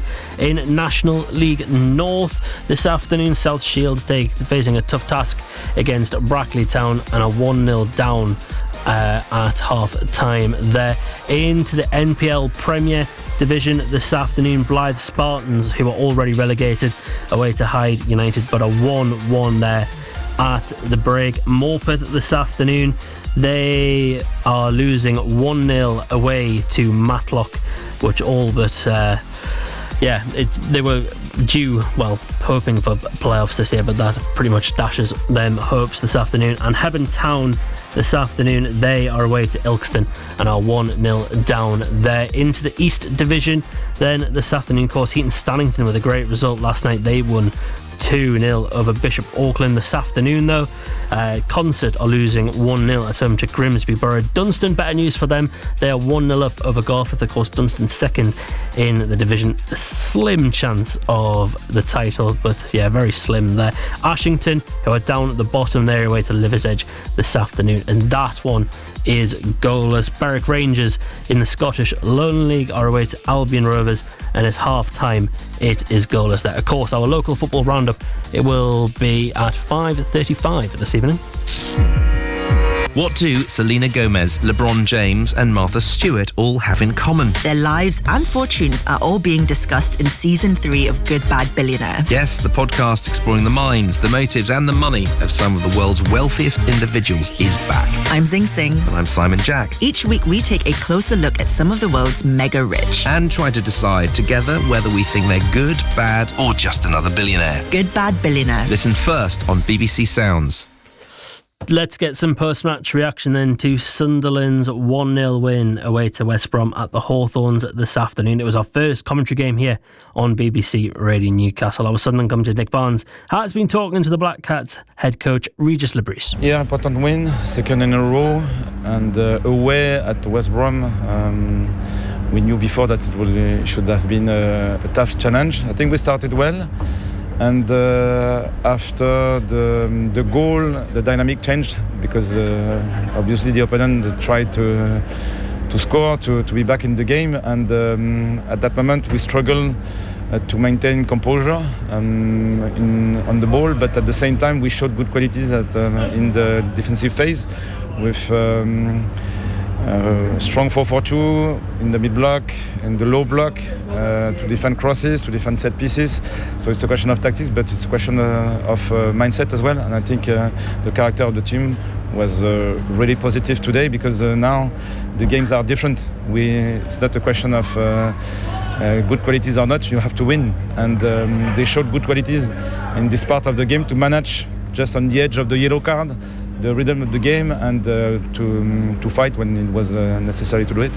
That is the Sunderland head coach Regis Lebris. The full interview is available to listen to on BBC Sounds. Away from football and horse racing, last year's winner I Am Maximus heads the runners at the Grand National at Aintree today. They're just a few minutes away from getting started. Here with all the details is John Hunt. A maximum field, 34 contenders then for the Grand National, and I Am Maximus, last year's winner, is back to try and win it again. If he could do so, he would join Red Rum as the first horse since those heady days in the 70s to carry top weight to victory in the big race.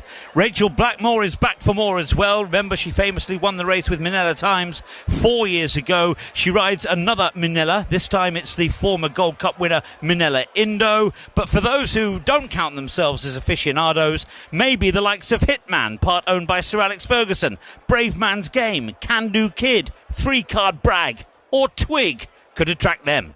Yeah, we're just moments away. Commentary of that one is on BBC Radio 5 Live. The race cards and results will be available, of course, on the BBC Sport website and app. To cricket then in the County Championship Division 1, Durham away to Nottinghamshire. Notts have been responding to Durham's first innings total with all the details is Martin Emerson.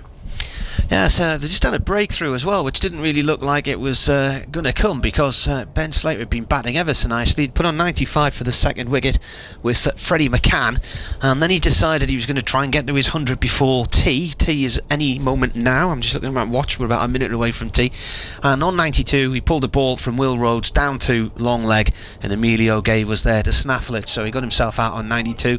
And that's relief for Durham. They thought they had him on 35 earlier, caught behind off the bowling of Matty Potts. All the players were celebrating, but the umpire Graham Lloyd said he wasn't out. Freddie McCann is still out there on 35. He's just been joined by Joe Clark, who's on 8. Nottinghamshire 165 for 2, trail Durham by 213. This is going to be a long day's play, because we lost the first 45 minutes this morning after the sprinklers went off and caused a bit of dampness on the field. So they are scheduled to play until 6:30, but knowing the way the county day starts to drift with the times, we could well be here until 7 o'clock tonight. Martin Emerson, thank you very much. Ball by ball commentary then continues on the BBC Sport website and up a few other things. Just to quickly bring you before we head back to the International Stadium to continue commentary of Gateshead versus Dagenham and Redbridge. In basketball last night, the Newcastle Eagles, they were beaten 88 points to 81 by the Surrey 89ers. Of course, the Eagles back in action on Tuesday in the semi-finals of the European North Basketball League. They take on Polish side Wolves. So we'll be keeping a close eye on that one here on BBC Radio Newcastle. Earlier in the Women's Super League, the Durham Platinets, they lost at home to the Manchester Giants. And then later on tonight, the Newcastle Eagles are up against the Cardiff Met Archers. Tip-off is at 7:30. It's time for us then to head back to the International Stadium to continue second half commentary of Gateshead versus Dagenham and Redbridge in the company of Colin White and Paul Dixon. Half-time highlights. Total Sport North East. BBC Radio Newcastle. Humbles cuts in from the right wing. Newton showed for it, but he's come backwards, and maybe he's killed it there, hasn't he? Maybe that's why they haven't come out on this right wing too much. It's not Humble's natural game to go down the outside and whip it in. Yes, Hannant will try and do the same thing on the other side, though he does go down towards the byline, cuts it back. Akinola's left-footed effort, finds the bottom right-hand corner. Gateshead have the goal that the opening 90 minutes of possession has thoroughly deserved, and it's a debut goal from the central midfielder Tim Akinola. It's back at the feet of Malcolm Booty, right in the middle of the Dagenham half. People encouraging him to shoot, but he lays it in. Ethan Robson to make it 2. It is in. It's taking a knock off the goalkeeper, but it's into the back post. We have one debut goal after 19 minutes, and we have Ethan Robson scoring in just his second Gateshead game after 37. Gateshead have the second goal that they deserve as well. Gateshead 2, Dagenham 0. Total Sport North East. Colin White. BBC Radio Newcastle. Those 2 goals, the 2 reasons that Gateshead lead then by 2-0 at half-time. No changes for Gateshead. Both sides are back out. We're going to get underway in just a moment. No changes for Gateshead. One change for Dagenham and Redbridge. Unfortunately, the fourth official has done us absolutely no favours by putting a board up that had 4 zeros on it. So that doesn't tell us. I know that it's Tyler Rendell who's come on, but we're going to Trent Rendell, sorry, who's come on at the centre half. So. But who's gone off? They've changed one of the defenders. We're going to work out which one it is as the game goes along. But Gateshead are about to get us... Dagenham are about to get us underway. You probably heard the whistle just behind us. We are underway in the second half then, live at the International Stadium. Dagenham go long and it's straight out of play for a throw-in on the far side. So I'll tell you what I'll do is I'll give you the Gateshead team first, and then we'll work out the Dagenham and Redbridge team from there on. George Shelvey in goal for Gateshead. The back 3, Kenton Richardson, Robbie Tinkler and Brandon Houndstrup. Liam Humbles is the right wing back today, Luke Hannant at left wing back, Tim Akinola, Regan Booty and Ethan Robson in midfield, with Tyrell Newton and Jovan Malcolm, or the other 2, Malcolm up front, Tyrell Newton in behind him. On the bench for Gateshead, Harrison Bond the goalkeeper, then Joe Grayson and Ryan Bartley the 2 defenders, Braden Johnson and Ben Warman the 2 midfielders, and Tyler Sellers Fleming and Frank Noble the 2 strikers. Still trying to work out which defender it is that Dagenham and Redbridge have taken off and replaced with Trent Rendell. It's Caden Harrock. Thank you, Paul Dixon. And if I'm honest, thank you, Mark Carruthers. We're Dagenham up towards the edge of the box. There's a chance here for the first effort of the afternoon, and it's a free kick against Tim Akinola, who can't quite believe it, but it's a Dagenham free kick, barely a couple of feet outside the Gateshead penalty area. A bit of a dangerous area. Indeed. We'll save running through the Dagenham team until this particular move comes to an end. I think he just left his foot in, didn't he, really? Well, he was sort of shielding the ball, and he went down thinking he'd been given the free kick, and he hadn't. It was given against him. Good opportunity here, though. It is, and a couple of Dagenham players standing over the ball. Well, not anymore. Jake Hessenthaler was one of them. I think he's the one just sort of shielding it from the goalkeeper's eyes. Now 5 men in the Gateshead wall. It's taken and then knocked back again, but a free kick that came in from Ryan Hill with his right foot. Lots of curl, lots of pace on it, but a yard too high. It was a good effort, but I mean, he's just lifted his head at the last minute and it's just went a foot over the ball. A sort of eventful-ish start to the second half that means we haven't had the chance to say Gateshead have to start well again, because one more goal in this game is probably put to bed. No, I would agree with that, yeah. Let's see if they can get it. Tinkler finds Houndstrup on this left-hand side, so Gateshead now playing from right to left as we look at it. Dagenham all in yellow from left to right. Trying to build a move. Gateshead will come back to the Dagenham starting 11, or sorry, current 11 in just a minute. Humbles at right wing back. It's just a bit of a loose ball in towards Tyrell Newton, so it's not clear by Dagenham, but Robbie Tinkler comes across and just makes sure he gets there before Josh O'Meara does. Finds Kenton Richardson on the far side and then knocks it over the top for 2 Gateshead players to chase. One of them is Tyrell Newton. It's cut out by Callum By and it's going to just be allowed to run out for a throw on the far side. Newton thought about taking it quickly, but he's changed his mind. Jake Turner, former Newcastle goalkeeper, is in goals for Dagenham and Redbridge. Paul Callum By, Harry Phipps and now Trent Rendell are the back 3. Ryan Hill is the left wing back, Oscar Rutherford the right wing back, Christian Nguesson, Jake Hessenthaler and Josh Rees in the middle of midfield, Josh O'Meara and Marcus Wiley up front. Gateshead get the ball into the penalty area, but Dagenham thump it out over the touchline on the far side for a Gateshead throw, which means I have got time to tell you the Dagenham and Redbridge substitutes as well, or the remaining substitutes at least. Nathan Harvey the goalkeeper, and then Regan Clayton, Shiloh Remy, Rafiq Khalil, Connor Lawless and Aaron Lupalo B. Dagenham have won the ball back and then given it away again. Regan Booty on the edge of the centre circle finds Houndstrup, tries to knock it forward, it just comes straight off. Could have been a handball. Dagenham man right in front of him. I'm not sure Marcus Wiley knew an awful lot about that, but Regan Booty, in fairness to him, comes back, makes the interception again, goes square to Kenton Richardson, but the ball's in front of him, which means he can move on to it with a bit of momentum over the halfway line, clipped across the field. Ethan Robson controls it and he's got Luke Hannon wide on his left if he wants him. That's who he finds, level with the edge of the penalty area. Then Hannon down towards the byline, wants to get across and he does, takes a deflection, and it's the first corner of the second half, 4 minutes in. Good play again by Hannon there, just wants to take the defender on all the time and get his cross in. Corner here. Corner that will be taken by Regan Booty. Dagenham brought everyone back inside their own penalty area. But again, 2 of the 3 centre-halves stay back for Gateshead. Brandon Houndstrup and Robbie Tinkler not involved in this. Booty goes low into Newton and then gets it back again. They'll try and play another 1-2. Booty's offside though, so Newton's going to have to keep control of the ball. Down to the byline himself, cuts it in. Corner. And it's another corner. Yeah. Started off as a pre-planned move. I think it sort of fell apart, but they've got another go at it. Training ground, you think? Yes. I think so. And Ryan Hill's hurt himself in blocking that. I don't know if get his foot in front of him, just turned his ankle. He's playing on for the moment, but he's limping. Short again. Robson, Booty, and now into Tyrell Newton, who should get a go effort on. He does, breaks the way of Jovan Malcolm, and it's cleared eventually by Dagenham. That was another training ground move that very nearly came off from the corner for Gateshead. It's cleared only as far as Houndstrup. Booty out on this left hand side. It's a good deep cross, but Turner should have that one comfortably. He does, and claims it on the edge of his 6-yard box. Lovely bit of play that, wasn't it? Intricate stuff. Got his shot in, but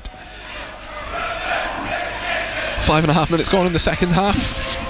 The sky looking a bit darker over to the far side, but there's still sun shining across most of the pitch. Gateshead clear it from the edge of their 6-yard box.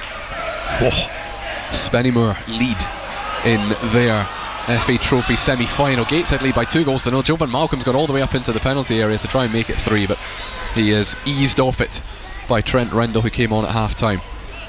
And now they are back in possession again. Dagenham over the halfway line, knocked long down the right hand side, but far too long for Rutherford to chase. Well, he can chase if he wants, he's not going to catch it. A wasted ball that, wasn't it? Christian Nguesson annoyed with himself. And the referee just having a word with Robbie Tinkler. I think actually the ball is, I think the game's just been stopped by the referee to sort out his his communication system. I was thinking he was a bit quick to tell Robbie Tinkler to hurry up. He didn't even have the ball, but no, it's the opposite. He's told Robbie Tinkler to wait for just a moment. So yeah, Spennymoor leading by a goal to nil away at Rochdale in their FA Trophy semi-final. The winner will play Aldershot, who beat Woking earlier on in the other semi-final. Long from George Shelvey. Hammond wins the header, really good header as well. Malcolm just given a push in the back. The referee decides it's not a foul, so Dagenham can clear it. Again through and Guesson, now Randall over the halfway line, up from the back line. Tries to spin and win a foul, does Oscar Rutherford. All he's got, Marcus Wiley, sorry, all he does is get a throw-in off Brandon Houndstrup. A couple of yards away from Carl Magnay.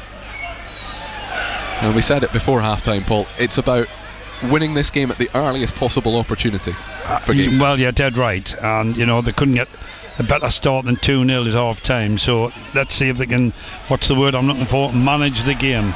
Akinola with his first touch of the second half on the edge of the centre circle. Dagenham have actually had the longest spell of possession, probably the best spell of the game in the opening 5 or 6 minutes of this second half, but nothing to show for it. Regan Booty midway through the half, lovely dribble around a couple of different defenders, couldn't find the through ball to Malcolm this time though. And Dagenham do well to play it round Robson and Booty, and over the halfway line comes Ryan Hill, who's definitely recovered from that little knock earlier. Ball just bobbles across the solid surface, and Dagenham can't keep control. Hannant tries to knock it over the top for Malcolm, but it's deflected. Dagenham win possession, then lose possession. Oh, that's a foul. Ethan Robson didn't fancy running any further. Yeah, fell over and won himself a free kick. He just pulled him back by the neck, didn't he there? Yeah, it's not going to be a yellow card. We haven't had a yellow card yet. I don't think we have we? No, we haven't, no.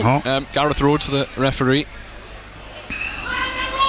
deciding there was nothing so far and nothing in that incident to merit a yellow card. 8 minutes gone in the second half. Colin White and Paul Dixon with you at the International Stadium. Gateshead leading Dagenham and Redbridge by 2-0. Regan Booty clips it up towards the edge of the box, but it's headed clear in front of Malcolm.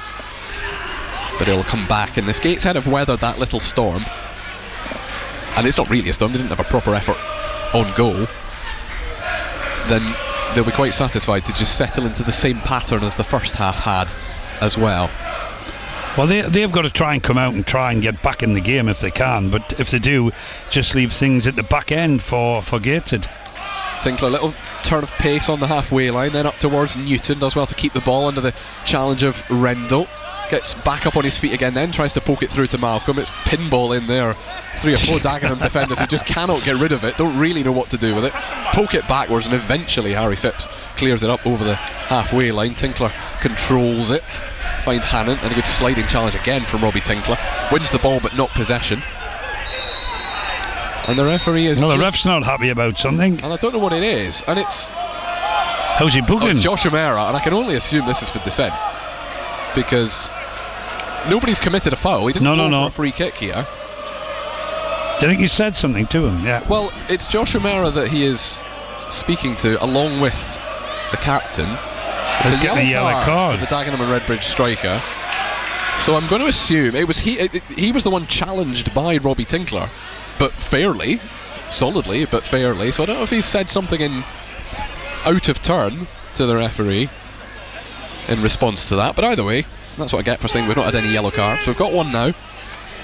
Josh O'Meara, former Hartlepool striker, the first name in Gareth Rhodes' little black book this afternoon. 10 minutes gone in the second half exactly. Gateshead leading by 2-0 over the top from Shelby, trying to find Humbles on the far side, can't quite.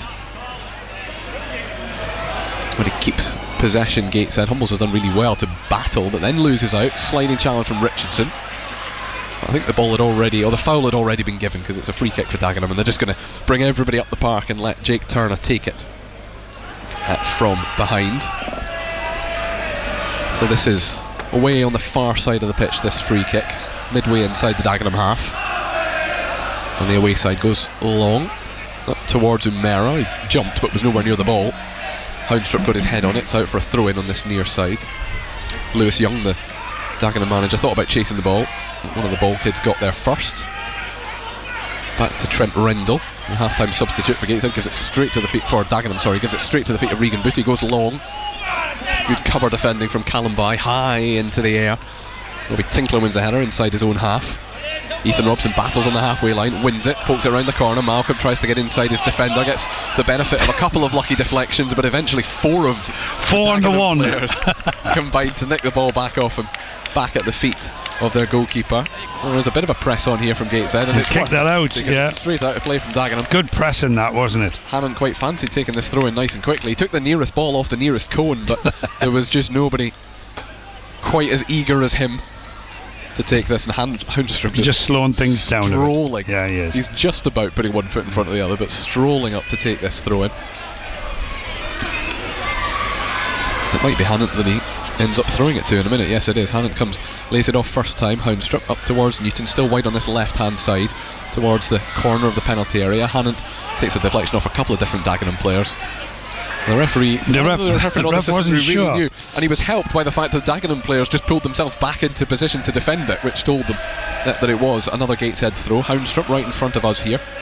Robson comes short for him, lays it off, flicks it through the middle. Houndstrom maybe clipped a hand, but it's at the feet of Luke Hannon anyway. It's all very tight on this left hand side for Gateshead. So Booty goes into Akinola in the middle. Lovely one touch football from Gateshead. If Humbles can keep control of it, he does.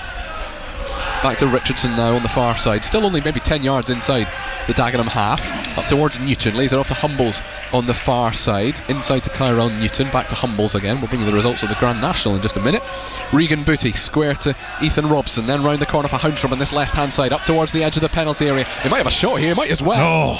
It's high and it's wide, and he's got his head in his hands, Brandon Houndstrom, because he was given the time and the space to have an effort on goal, and he should have done better. Should have done better. I mean, he looked and everybody had backed off, and then he just seen the red mist. Should have had his head down and looking for the far corner. Good opportunity that. I know plenty of people listening to us had interest in the National today. The top four places: Nick Rockett, the 33-1 chance winning it. I Am Maximus was second. Grangeclair West came in third, and Iroko, who had been the 13-2 favourite at one stage, not one of mine, finishing fourth. Dagenham and Redbridge make a change then. On is coming Connor Lawless, and he is replacing a man whose name we haven't really mentioned an awful lot, Jake Hessenthaler. It's quite a notable name. We just haven't mentioned it very much at all. The goal kick taken from away on our left hand side by Jake Turner for Dagenham. Houndstrom is the first to touch it. Malcolm sent tumbling in front of the Gateshead dugout, but it is just a free kick. Sorry, it's just a throw-in, not a free kick for Dagenham. Controlled by Ngeso, another Dagenham midfielder that we haven't really mentioned very much. But Booty nicks it off his toes. It's a bit scrappy. It's a scrappier centre half. There's an offside going up against Jovan Malcolm. Yeah, I think we're just off. He was just offside. Yeah, we are level with that. Yeah. We've played 14 minutes of the second half, ball. It's been pretty scrappy in comparison, in comparison to the first. It's never hit any of the highlights of the first half. Yeah, but I mean, Gateshead are winning 2-0. Happy with that. But they can up it a gear, I think. It's a Dagenham free kick, 10 yards or so inside their own half. They're going to turn this into a long ball forward as Jake Turner's come trotting out to take this, the goalkeeper. That's what he does, goes crossfield diagonally right to left, but it just lands at the feet of Liam Humbles. He's got time to control it and then burst forward and then try and play a slightly ambitious ball up towards Tyrell Newton. It's cut out by Connor Lawless with his first touch of the afternoon. Back to Callum By, the left-sided centre half, into Harry Phipps, who's in the middle of that back three on the edge of his own penalty area. And now they start again, Dagenham.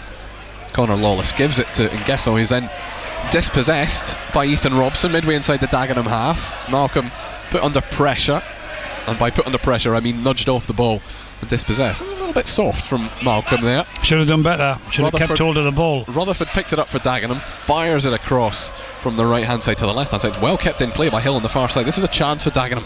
Down towards the byline, gets the wrong side of Humbles, cuts it back, and the effort has come in, and Scored. It's a goal. And they've got one back, Dagenham and Redbridge, and it all came from Jovan Malcolm giving the ball away and not really battling as hard as he could have. And it took a couple of deflections. It was good work from Hill on the far side to get down towards the byline, cut it back. I don't know if it's gone in off the goalkeeper's foot or the post. Shelby spun round and had no idea I think it how hit that the post. had gone in. Yeah, I think it's hit the post. But the point is, on the hour mark, it has gone in. It was lazy play by the forwards of Gateshead, and they've lost the ball and they've hit them on the break and they've paid for it. They're back in the game. A strange 30 seconds and Gateshead are suddenly only one goal Well, they should have been attacking, and they've lost the ball here in front of their dugout, which went to the far post, and then they pulled the goal back. Disappointing that. Gateshead are going to make a change in response in just a minute. Tyler Sellers-Fleming has been called back by Carl Magny here. But what should have been a very comfortable second half and a very comfortable afternoon, given they were 2-0 up at half time, is just changed slightly for Gateshead. Akinola in the centre circle, then finds Newton, fired out beautifully to Luke Hannant on this left hand side. This is how Gateshead need to respond.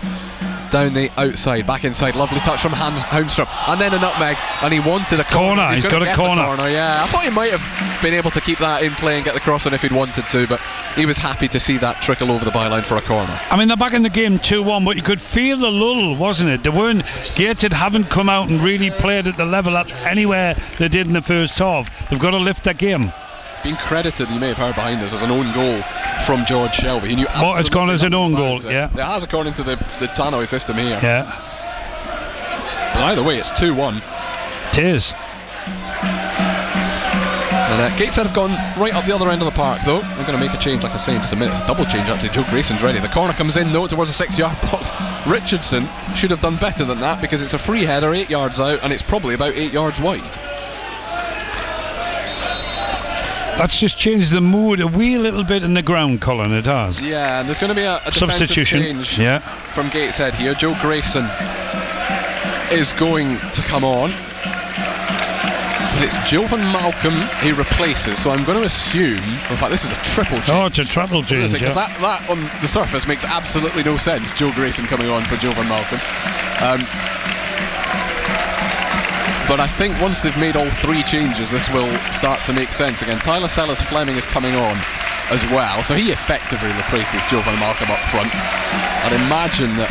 So it's a defensive change, a midfield change, and a striking change. Tim Akinola is coming off, having scored on his debut, so he'll be replaced in the middle of midfield by Braden Johnson. We will run through all these in a minute. And then Joe Grayson, I'd be amazed if this isn't Brandon Houndstrom. It is Houndstrom, yeah. So there we are. They've decided, Carl Magny has decided. 3 for 3. 3 for 3. Change a defender, change a midfielder, change a striker, and just inject more pace into this game again, I imagine, is very much the thinking. A triple change then after 18 minutes of the second half. I'll tell you what that means for the full lineup in just a moment, as the game has restarted again. And Braden Johnson gets his first touch of this game, but Dagenham got the tails up now. They've got a goal back. Josh Rees on the right hand side finds Rutherford, the wing back. Gone back to Rendell again though, and they'll go back into their own half. But this is the most confident that we've seen Dagenham and Redbridge. Well, you're dead right. They've upped the pace of that game. Callum by square on the edge of the penalty area. Gateshead profit from a couple of bobbles. Booty knocks it back to Shelby. He does the right thing, going right up the centre. Sellers-Fleming can't control it. Beaten in the air. And we wanted an injection of pace from Gateshead. Dagenham's team looks entirely different. They do. Yeah, showing for the ball. They've found a yard in that play, haven't they?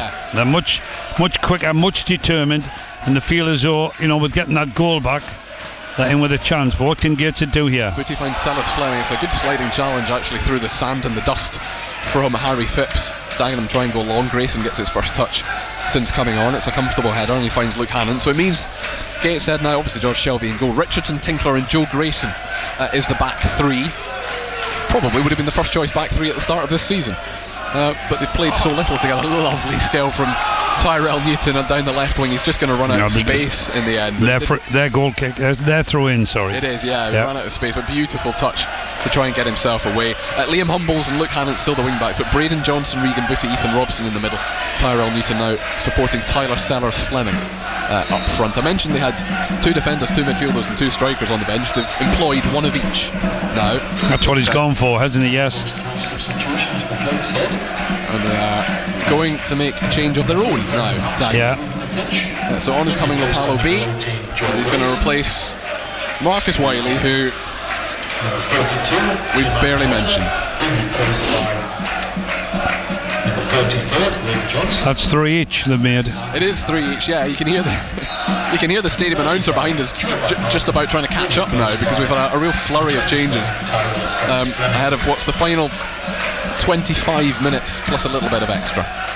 Gateshead leading by 2-1 against Dagenham here at the International Stadium.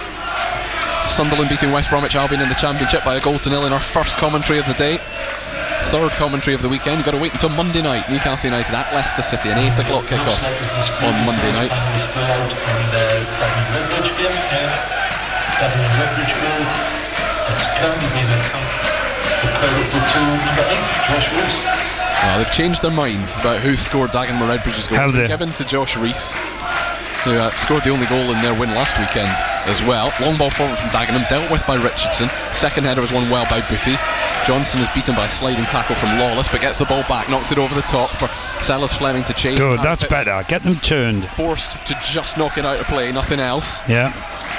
And yeah, Gateshead need 5 minutes where they just put the foot. Well, they do. They need to dictate the play and say, you know, we're in front 2-1, but it's a little mini battle now, as you would say. Halfway through the second half, they are still ahead. Gateshead. A reminder, they've lost the last 6 games in a row.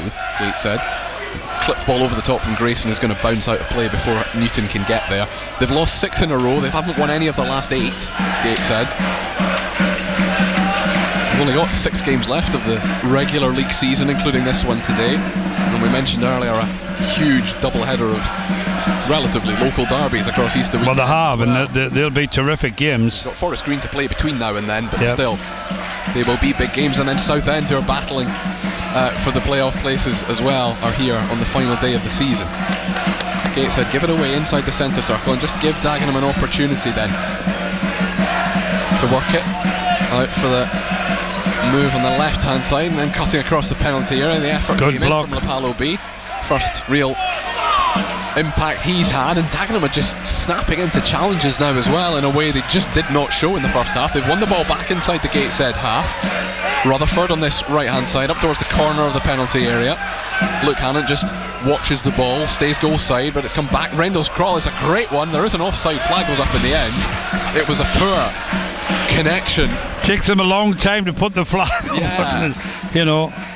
But Dagenham have just exploded into life, and Gateshead have got to respond. They have, and they've got to do the job. They've got to be good enough to either to hold out or add to the score, you know. Tinkler will help to just settle this down then. Braden Johnson just miscontrols it, can't keep the ball in play.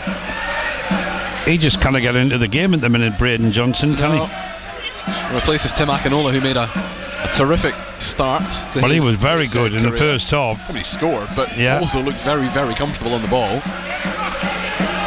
Long throw again from Dagenham, is down the right hand touchline this time.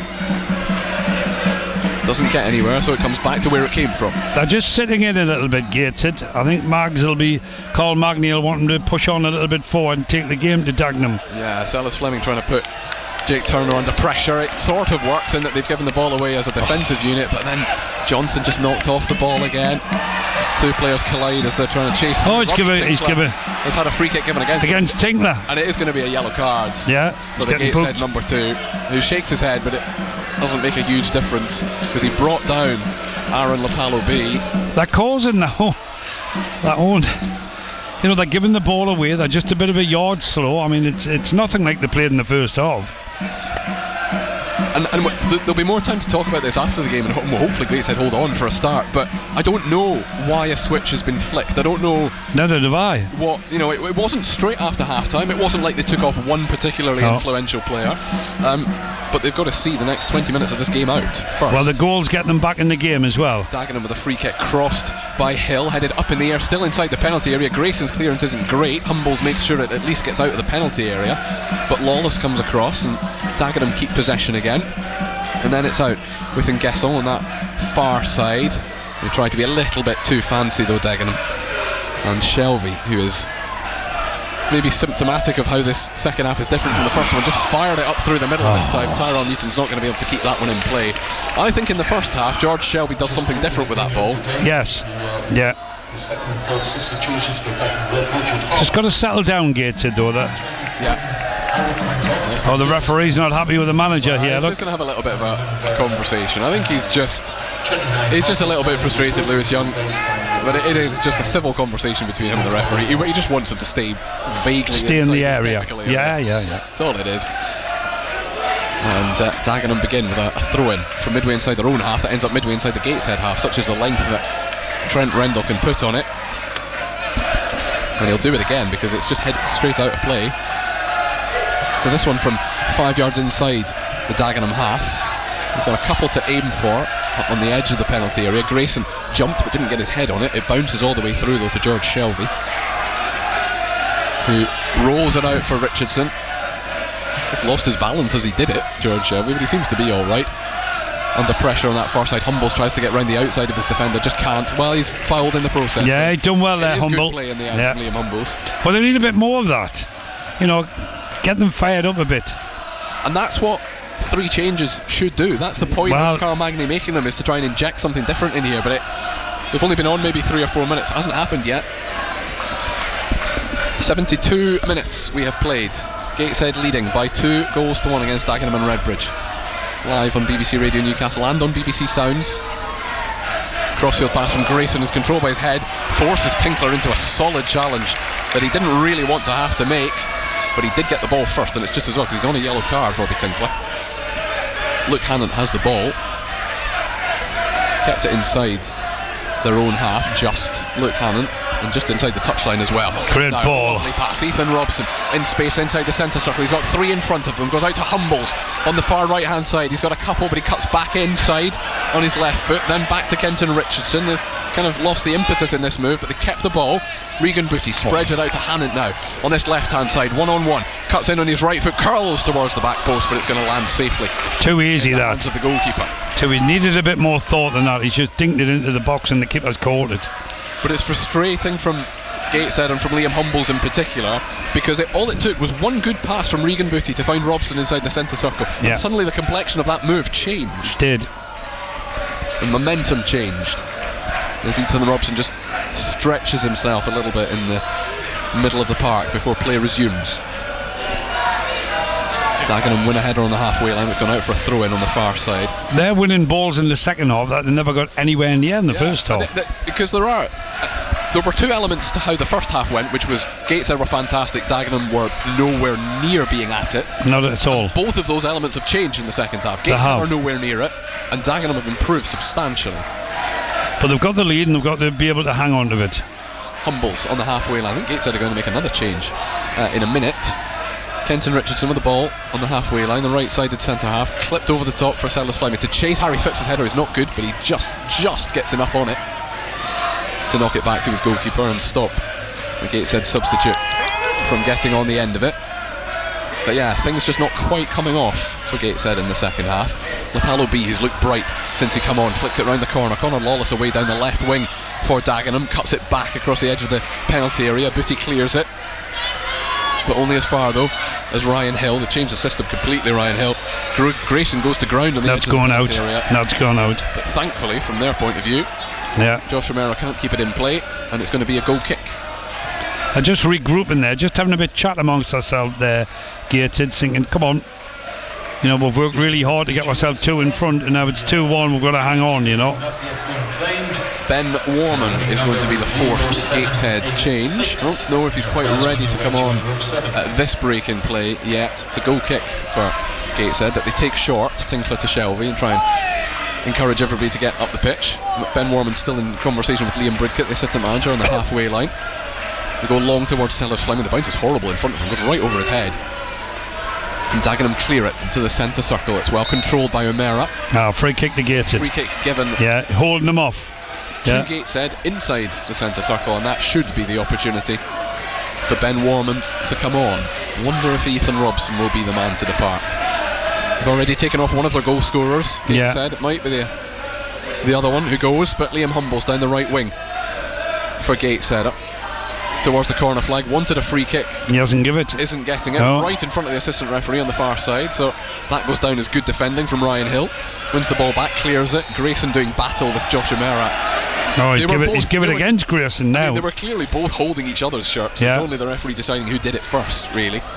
But yeah, this will now be the stop in play that sees Ben Warman come on, and it is indeed Ethan Robson he'll get a good round of applause. Who will depart. He will indeed. Made his debut last weekend against Barnet.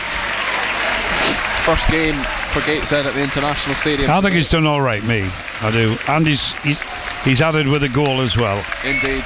So Ben Warman, who's made more appearances for Gateshead than anybody else this season, not always as a starter, but this is his 41st appearance. Well, we got 76 minutes. Yeah, we got just under 15, in fact probably slightly over 15 when you take injury time into account as well. Dagenham and Redbridge with a free kick inside the centre circle. We've had no real pattern to this second half. It's bouncing around inside the penalty area. It's just hooked corner ball. Tinkler for a corner to Dagenham. Yeah. Everything, every element of Gateshead's performance has just dropped a notch. The defending doesn't look quite as solid. The attacking hasn't looked quite as fluid. But they've definitely improved in the second half. I mean, you know, whatever the manager said at half time, it's working.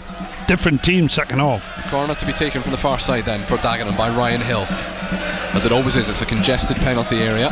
It's towards the near post. It's headed just over the crossbar by a high rising Josh Umera, who will be very disappointed. I think he'll be disappointed. I think he's getting a good head on that, and he's headed firmly over the bar. Maybe he's headed firmly into the net. The goalkeeper's down, is he? And he's down, and he's in a bit of discomfort here, George Shelby. Yeah. And we were chatting off air before the match started how many different goalkeepers Gateshead had been through this season. There's one warming up. Harrison Bond goes out to warm up. Yeah. It's a stoppage in play that in and of itself is probably not the worst thing in the world for Gateshead, but the reason for the stoppage is because he's now flat on his back. George Shelby being attended to by the physio and the doctor. 1,371, including 102 away supporters. Thank you each and every one of you. 1,371. Good crowd. Good crowd for Gateshead. Yeah. Saturday afternoon. He's back up on his feet again, George Shelby, which, given how much discomfort he looked in 90 seconds ago, is great news, surprisingly, but it's great news. And obviously, because he's the goalkeeper, he doesn't have to go off the pitch, so this will just restart with a goal kick then. 12.5 minutes to go plus injury time. I think the way things are panning out, Colin, with 12 minutes to go, I think Carl Magny would be delighted if it finished 2-1. Oh, goodness, yes. A win, we talked beforehand and during the first half, a win is a win. Well, that's right. If you've lost 6 in a row, it doesn't matter how you win it, as long as you win one. Yeah. And it can be a turning point for the final stages of the season. They go long, Gateshead, but it's too long. It's into the hands of Jake Turner. It's amazing, though, how he can play so well and be so exciting in the first half, and then it just all drops away in the second half. Long from Turner down the middle. And the header won by Rees, who then complains there's nobody really to get the second ball. Grayson's touches it a little bit short again. Hannant bails him out, knocks it long down the middle. Trying to win the second ball, Gateshead. Tyrell Newton does.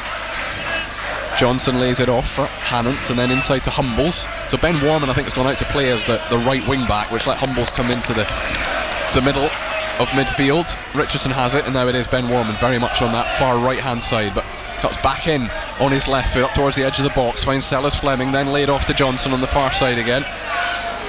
Not a natural winger, but gives it back. Richardson's first time crosses towards the penalty area, headed clear only as far as Luke Hannant, 25 yards out on the left hand side. Might find space for a right footed shot, but in the end he's just clipped it towards the goalkeeper. It was neither a cross nor a shot. Nothing or something, was it? He was in about 3 minds there what to do, and then he just tapped it back to the keeper.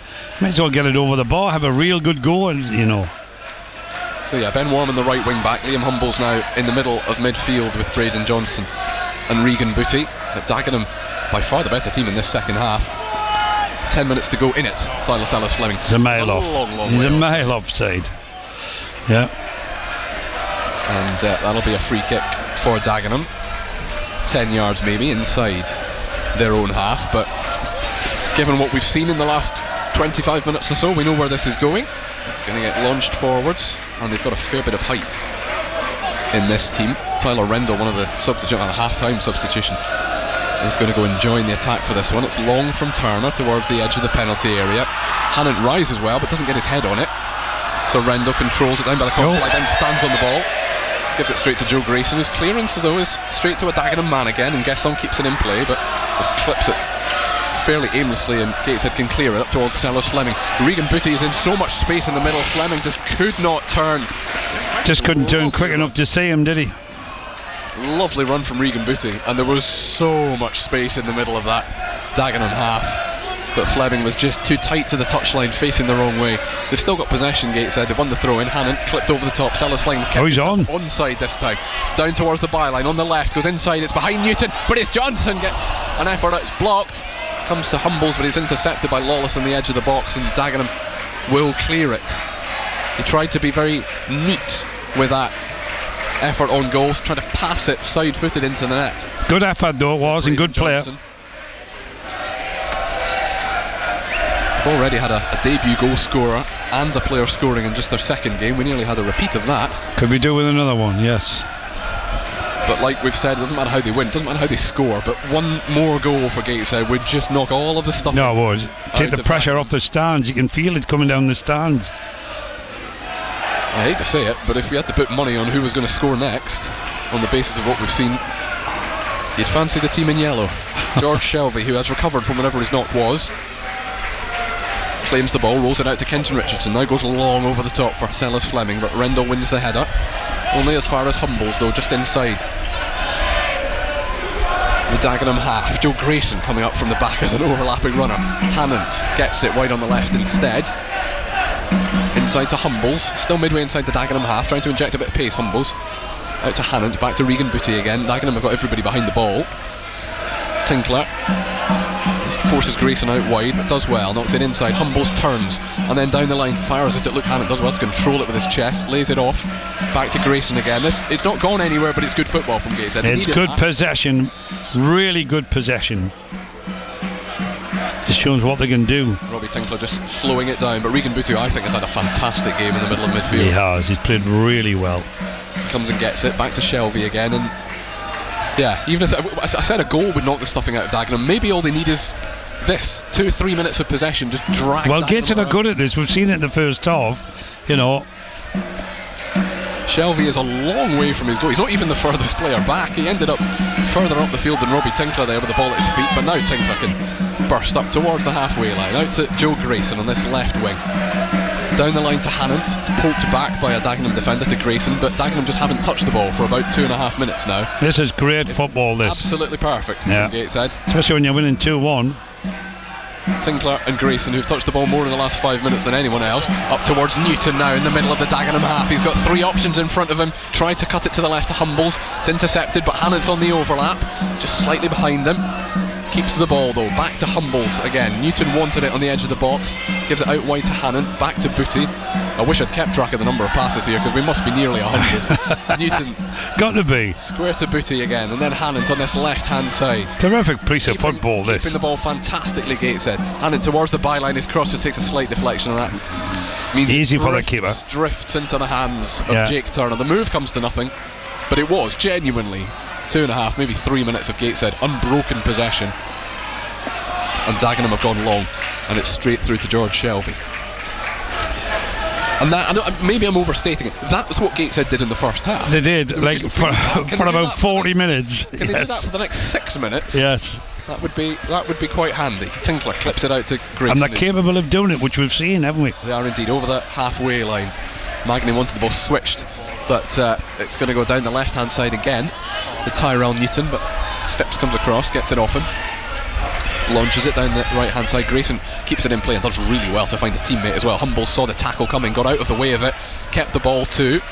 Braden Johnson back to Richardson, evades the challenge of Ryan Hill from left wing back, which means that Ben Warman's got acres of space to run into on that right hand side, then cuts in on his left, lays it off to Newton. It will go back out, well, it could have gone back out to Richardson, comes to Booty. Now Humbles from right to left. Gateshead go here. Humbles up towards the edge of the penalty area. It's a little bit slow in his decision making there, but it's out towards Hannant again.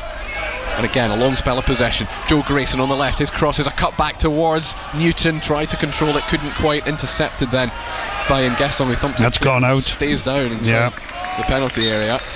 Has he hurt himself, I think? I think he must have. He's probably overstretched, I think. Now is not the time to be time wasting if you're Dagenham. No. They're going to make their fifth and final change, Gateshead. Frank Noble is coming on. It is Tyrell Newton. there's really no other option. Yeah. They're bringing a striker on at this late stage. So Frank Noble will come on for Tyrell Newton, who gets a round of applause as well. 4 minutes to go. Plus a bit of injury time that is going to come mainly from the number of substitutions rather than injuries.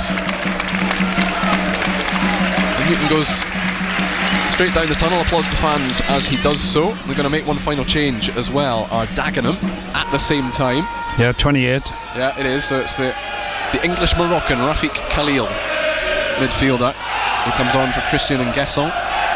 So that's a midfielder for the final few minutes of this game.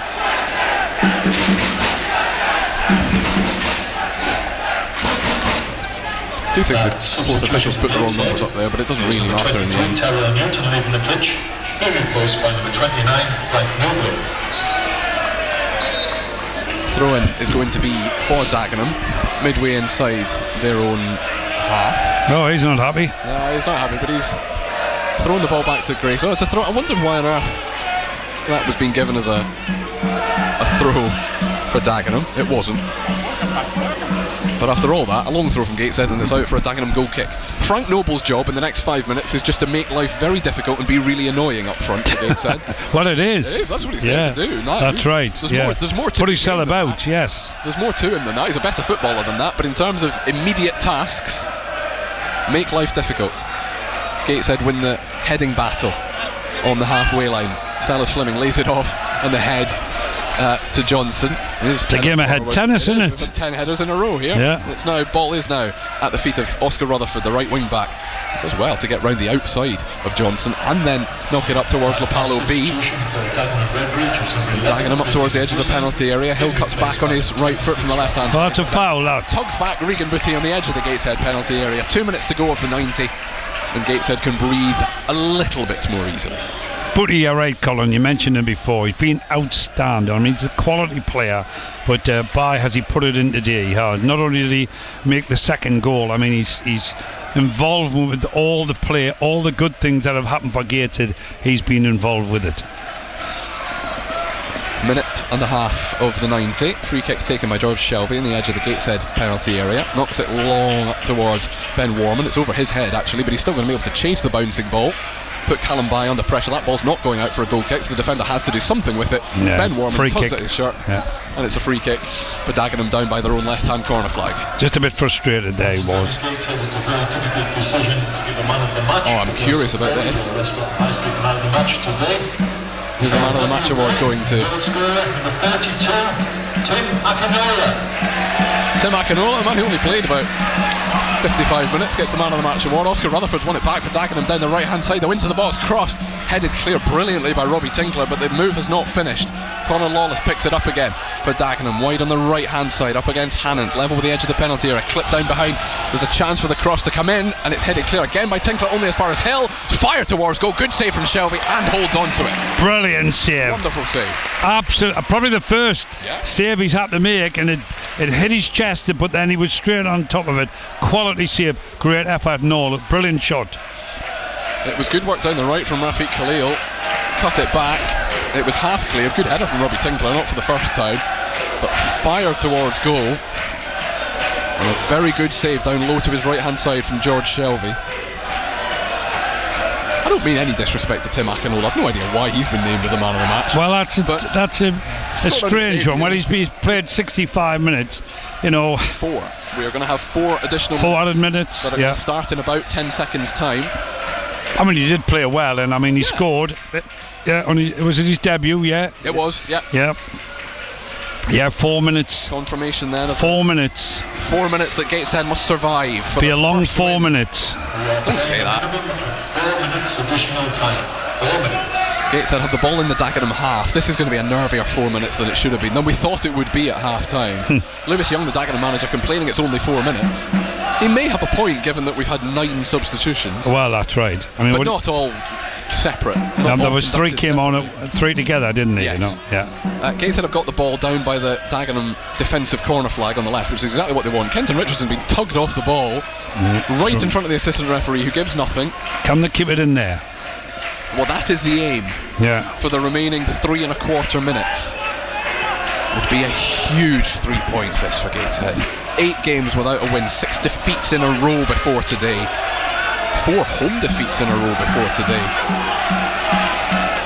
But they've got Dagenham where they want them. They were utterly brilliant in the first half, Gateshead. They haven't shown anything like that level in the second. Dagenham have improved significantly, got a goal back, come relatively close to a second, and they've made their way inside the Gateshead half. Good tackle, lads. But it was a good tackle from Braden Johnson. Then Warman plays it up to Sellers Fleming. He's got Noble in behind. If the ball is weighted perfectly, which it is, Frank Noble with a chance on the left.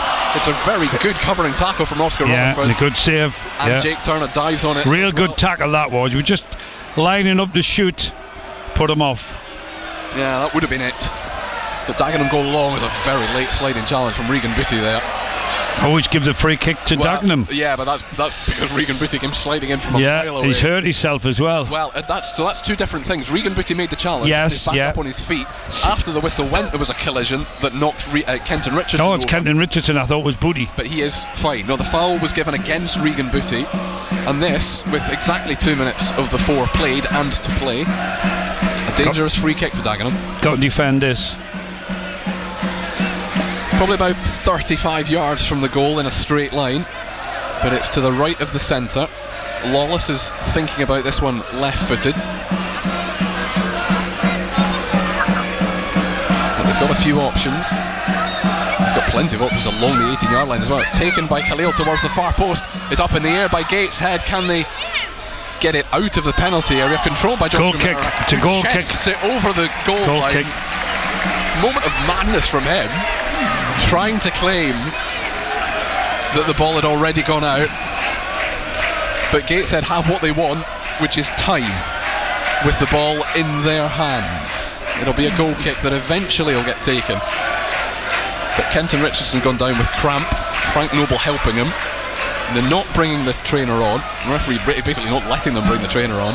Oh, he is now. No, he is. He's letting them on. And in fairness to the referee, he has stood and made sure that Kenton Richardson needs some help before bringing it on. So we have officially got 45 seconds left, but we're going to play a little bit longer than that.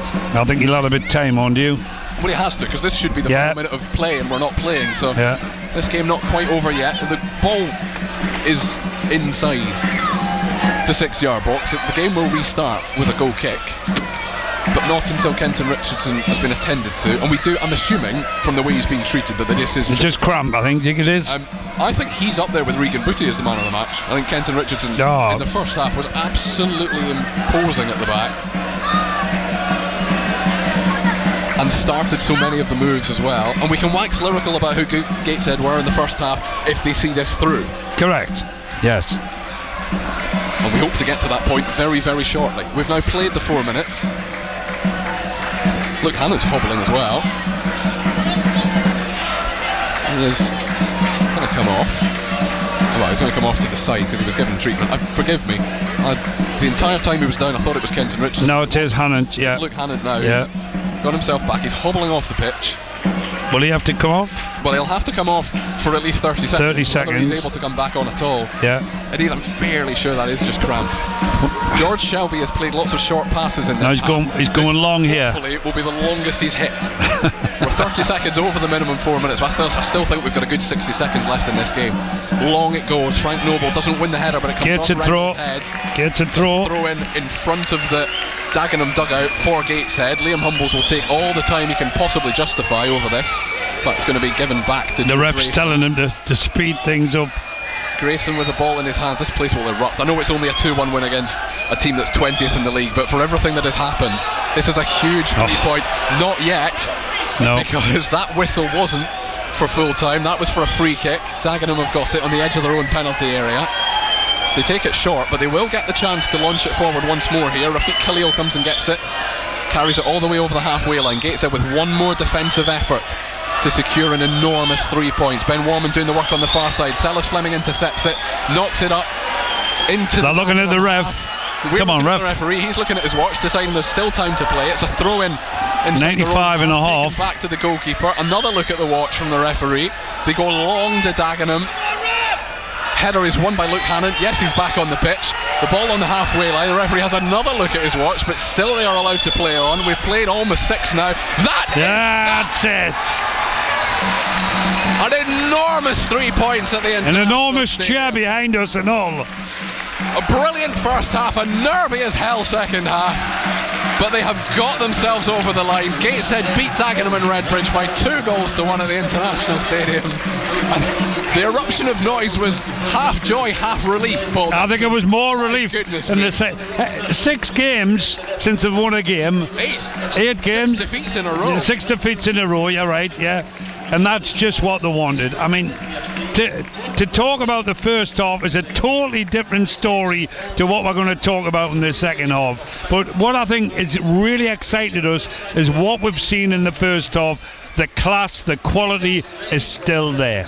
Because we hadn't seen that at any point in this losing run of 6 games. Not at all. Even though, you can play well and lose. At no point in the last 6-8 weeks had Gateshead played well and lost. Not at all. They played badly and lost. Not the pace and the quality that was in the first half, and they were rightly to be 2-0 up at half time. I wouldn't say any more, but the quality of the player was brilliant, absolutely brilliant, and all the players were on their game. Second half just went a little bit missing. They got a goal, got back in the game, but Gateshead have defended, and they've all played their part.